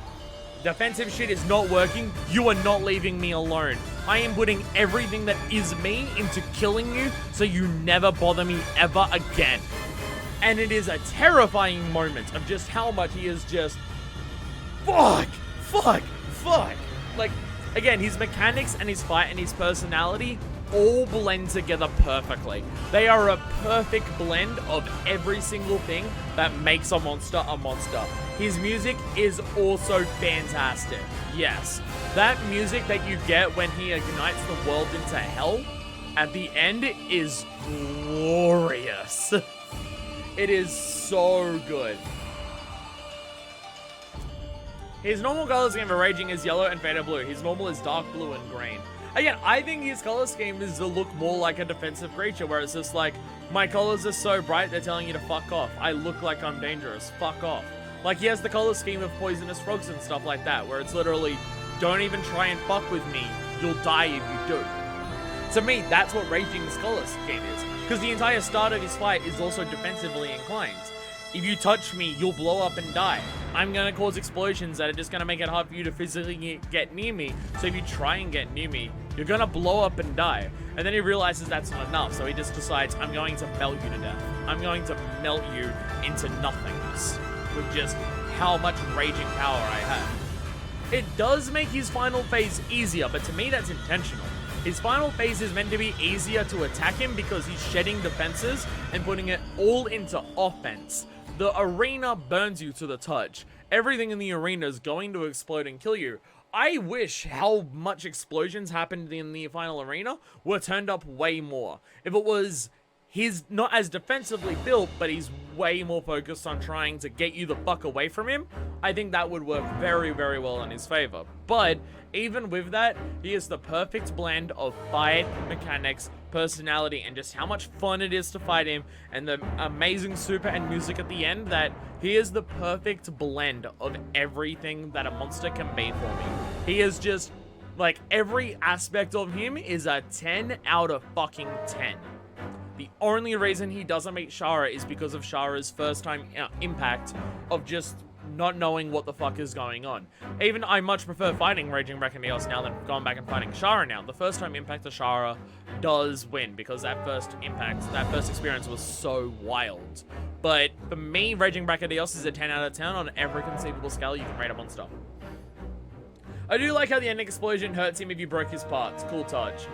Yeah, like there's even things like that where it's like he actively does not give a shit about defending himself anymore. He will put everything into killing you and he doesn't care anymore. Like, it gets that raging mentality across really, really well. His mechanics and personality shift from defensive to offensive at the end. And I think it's a beautiful, fantastic touch. If only we got tempered raging, yeah. I was thinking when, like, we got Tempered Furious in, like, an event quest. And I'm just like, maybe we get Tempered Raging, and then we didn't get Tempered Raging. I'm just like, God damn it. Damn you, COVID and Fatalis.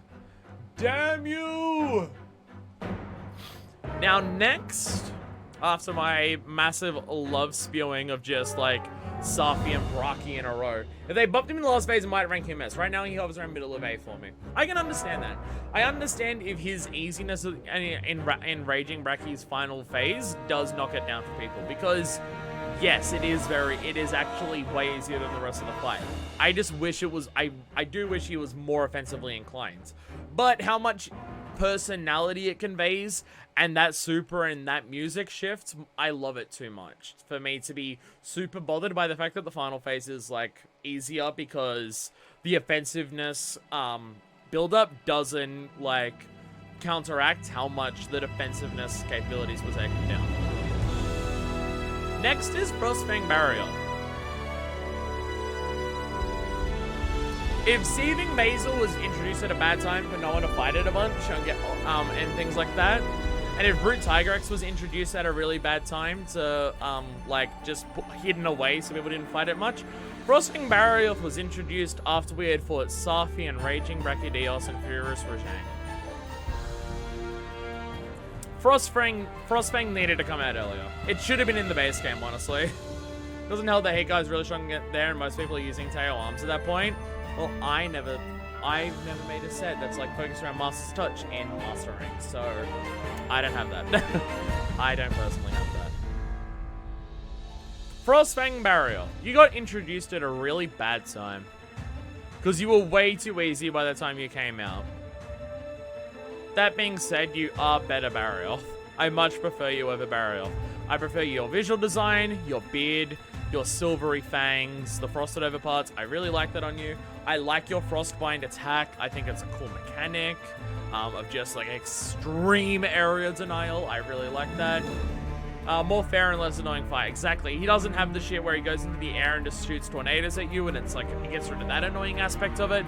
It is much better barrier off. So it does end up beating Shrieking, but beneath Basil for me. If we want to count armor into it, Frostfang gets an A. Because Frostfang's armor is absurdly good. Like, it is really up there.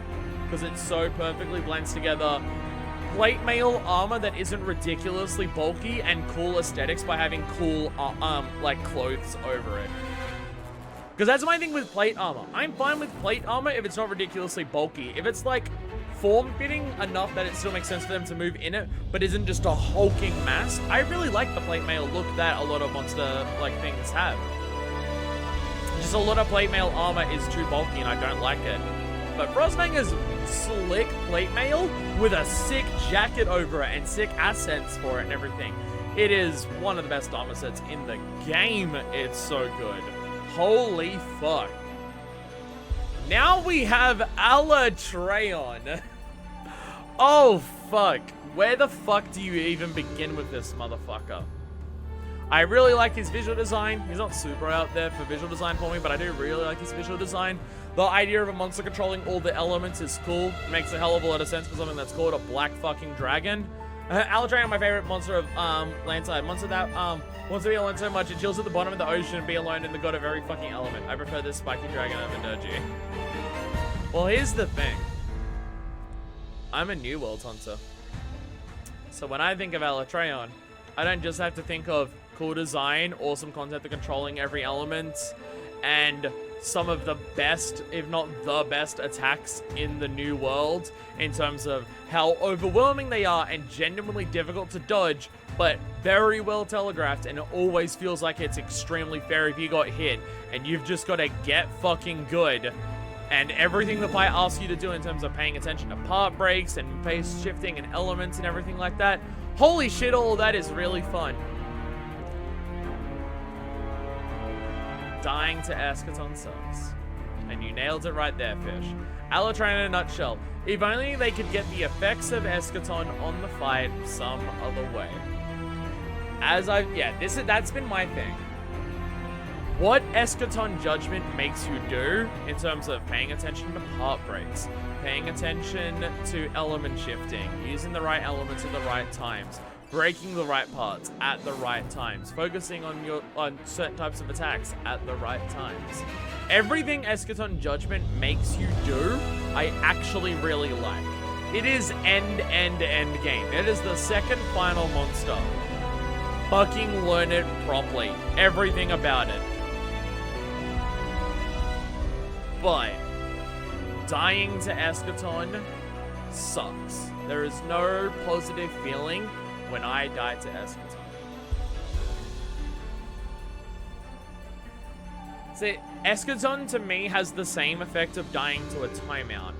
I'm okay dying to an attack if the attack hits me and I've got to learn how to dodge it better or get out of the way better.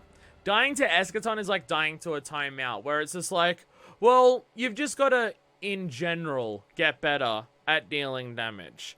And it's just like, the thought process of I died because I didn't do enough damage is a defeating feeling that doesn't make you feel good. Dying because you get hit by an attack feels good because you know you can get out of the way of the attack and you just got to learn the attack patterns better. Dying to Eschaton or dying to timeouts, which is why I haven't gone back and done Fatalis and Archem and Velkhana, it feels defeating. It's just, when you see Eschaton start up and you haven't neutralized it, your only response is, ugh, okay, I guess I'll just stand here and let it happen. Fuck. It is a shitty feeling to feel. It sucks feeling it. It's not a positive defeat, it's just a shitty one. Of just like, ugh, fine, I guess. Like, I don't feel empowered to do better when I die to Eschaton. I'm just like, ugh, god damn it. I don't like that. If only it wouldn't require so much in-depth info from outside the game to actually have a shot against the mechanic. Yeah. This Kajar and boom, it's done. But yeah. I mean, even when I did Kajar, I still had to like die to several Escatons to actually beat it. I understand anger towards a fight, I really do, but it's personally my favorite monster in the game. See, that's the thing, is that it's literally only dying to Eschaton Judgment that I don't like. Outside of that, multiple mechanics, cool. The way, like, the multiple elements, I mean, cool. The way it uses those elements, cool. But you have very bad feedback on how much element every part takes. You also need to know the weapon-specific coefficients to judge which one of your mains is honestly best to use.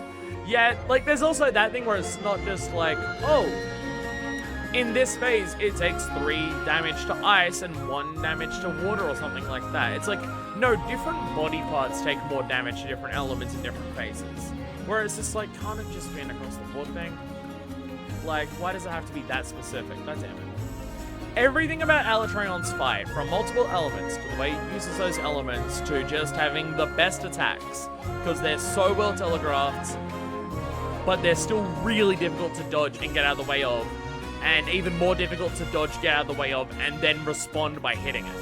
Like, they are the best attacks from a monster in the game in terms of just what they ask you to do to dodge it and get out of the way of it, while also feeling completely fair. It's this weird thing of, it feels, his attacks feel like the fairest and most brutal attacks in the game, and then dying to Eschaton feels like shit whenever you die to it. It only feels bad and sucky, and it's annoying. You need to use a good element. Oh, both a good elemental weapon. Let's use that. Terrible idea because coefficients and hit zone. Something like longsword that you never use element is orders of magnitude better. I mean, I ended up doing it with my sword and shields, but it was just like, I still had to like knowingly die to Eschaton a few times to even have a chance of doing it, and it was not a fun experience doing it that way either. I managed to grind it out and just get away in there. That was good, and also use the jewel that tenderizes parts in one hit, because if you have to tenderize it twice otherwise, and if you're not tenderizing it, you're not going to get the element damage in on it because you're losing crits and extra damage. Everything about Alatreon outside of Eschaton Judgment is some of the best shit in the game, but Eschaton Judgment is one of the worst feelings to die to in the game. Even outside all the weirdness, he's a top tier fight. He's like a top of the A for me. A tier, a god tier fight that held back by 1 darn asterisk. He kind of nailed my exact feelings. I spent all this time talking about it. I know he's high A for me. In fact, he's not just high A for me. He's the top of A for me. But I cannot put him into S because of Eschaton. And the thing is, I like what Eschaton makes you do. I'm someone who likes the fact that you have to use element weapons. I like that he phase shifts. I like that in certain phases you can only break the horns. In certain phases it's better to use different elements. I like all that stuff. I just wish the punishment for it wasn't having to sit there for 10 seconds and then just accept death if you failed to do that. That's my main wish. But unfortunately, that is the reality that we find ourselves in. And to round out this list is not happening today. I haven't done Fatalis. I haven't even done a proper try at Fatalis. So, the ranking for where Fatalis falls will happen whenever I beat Fatalis. So, I'm gonna have to leave this tier list on a cliffhanger. The tier list is on a cliffhanger because I don't know where Fatalis is gonna fall. I'm not even gonna preemptively do it. The stream now transforms into a Fatalis attempt. No, I'm doing Yakuza later today, sorry. But, wherever Fatalis falls will have to be decided whenever we do Fatalis. Remind me whenever we beat Fatalis in the 5 years it's going to take to do that. Remind me when we beat Fatalis, put him on the tier list. I'll save this tier list so I know that that's what the rest of my tier list is. But behold! Fatalis win. I don't know. I have no plans to do Fatalis currently. I'm going to do it one day. I have 0 plans on doing it anytime soon. Rise is about to come out. I'm still doing GU. I have a million other projects to do. Fatalis is not happening soon, but I will try and do it at some point. I will say I will try to start attempts sometime this year. That's the best I can give you, because I'm not planning on doing it anytime soon. You have no idea how much I don't want to do it. You have no idea how much I don't want to do Fatalis. That thing I was saying about Eschaton Judgment and how much it sucks to die to Eschaton Judgment because it's a defeating feeling that feels awful. Times that by 1,000,000 for timeouts. I don't care if I get good enough with Fatalis that I'm able to dodge its attacks and get attacks him back. if I fail like 20 to 30 times in a row for timeouts for Fatalis, that is going to be the worst fucking feeling in the universe. That's why I don't want to do it. Like, genuinely, it's the same with Archimate Volcana. The fact that it has timeouts makes me not want to fight it. Like, it is frustrating and awful enough of an idea for a fight that I actively don't want to do the fights because I know it's going to feel awful and I'm not going to enjoy the experience because timeout deaths will feel awful. You do not realize how bad I am at the game if you think that I can actually do it. I'm putting myself at a 50-50 whether I can or can't. Also keep in mind, I'm doing Archimate Volcana first. Also keep in mind that, which I still can't do. But, like, I don't want to do Fatalis. I actively don't want to. I'm only doing it, like, if it was a game I was playing on my own and I wasn't, like, doing it for YouTube and streaming and everything, I wouldn't do Fatalis. I wouldn't. Because I know what I'm like. I know what I'm like. Losing to timeouts over and over again is going to make fighting Fatalis a miserable, painful experience that I'm not going to enjoy. I know that. I know that's what the feeling's going to be. And I don't want to experience that. But for the LP, I'll do it. Because that experience will be slightly nullified by the fact that I've got a chat now. With I don't think the time is not the biggest issue since once you know the main external damage sources. It's the fact that he murders you for breakfast. No, I've heard from people that the timeout is the thing that happens the most. I've absolutely heard from people that timing out is the biggest issue of the fight. And if I lose to timeout multiple times, I'm going to hate the fight and resent everything about it. See, the thing is, you say it's the best feeling even if you win, if you, like, even with the timeouts. I honestly don't know that's going to be the case for me. I know what I'm like. I know what my responses are to different things. I don't know if the feeling of beating Fatalis is going to override possibly losing to timeout several dozen times. It might just be a thing of, oh, thank fucking God, that arduous, annoying process is over. I know what I'm like, and I know that's what my feelings are going to be. I haven't done Fatalis because I know I'm not going to like the losing to the timeout. That's why I haven't done it. That's why I have no, like, rush to try and do it. Because I'm expecting it to be a miserable, annoying, agonizing experience because I'm gonna time out all the time. I've tried Archimate Volcana like 5 times solo. And I've timed out on those ones, and I've already started resenting Archimate Volcana despite lacking the fight. I've already started resenting the fight because of that. I know what I'm like, and I'm worried that I'm gonna hate Fatalis because I'm gonna lose to timeout, and I know what I'm like. But whenever we do Fatalis, will be the end of the tier list. For now, there is my tier list. I imagine some people will very, very, very vehemently disagree with where some things are on this list. But that's why it's my tier list. And that is my thoughts on Iceborne. Rise is coming out soon. Hopefully before Rise comes out, this will be on YouTube and also my top 10 weapon rating videos. But yes. When am I streaming Rise? So Rise comes out on Friday for me, which is Thursday for most of the world. And also, I finish work very late that day, so I don't know if I'll be able to do it the day that it comes out for me. But I'll be starting it the Saturday afterwards, which will be the Friday for most people. So, like, I'll be doing it as early as I can. I'm thinking I'm probably going to load up Rise the day that it comes out, just to skip cutscenes to get to the character creator, so I can make my character and know what to do, and then go back into it, and I've got all the values written down of how to make the character the way I wanted to before I do that. But yeah. That is the plan. I'm doing it as early as I can. I'm doing 2 streams of it next week too. I'll be streaming it on both the Saturday and the Sunday for me. Because also I won't be streaming it the next weekend because I won't be here. So there is also that. But yeah, that is my Monster Hunter World plus Iceborne tier list. Let me know in the comments below if you're watching this on YouTube how much you disagree with me. And everyone in chat has already been doing that for the last 3.5 hours. Holy fucking shit. So, until next time. Whenever Fatalis or Archimate Volcana is. Until then, this is Version 2. Signing out.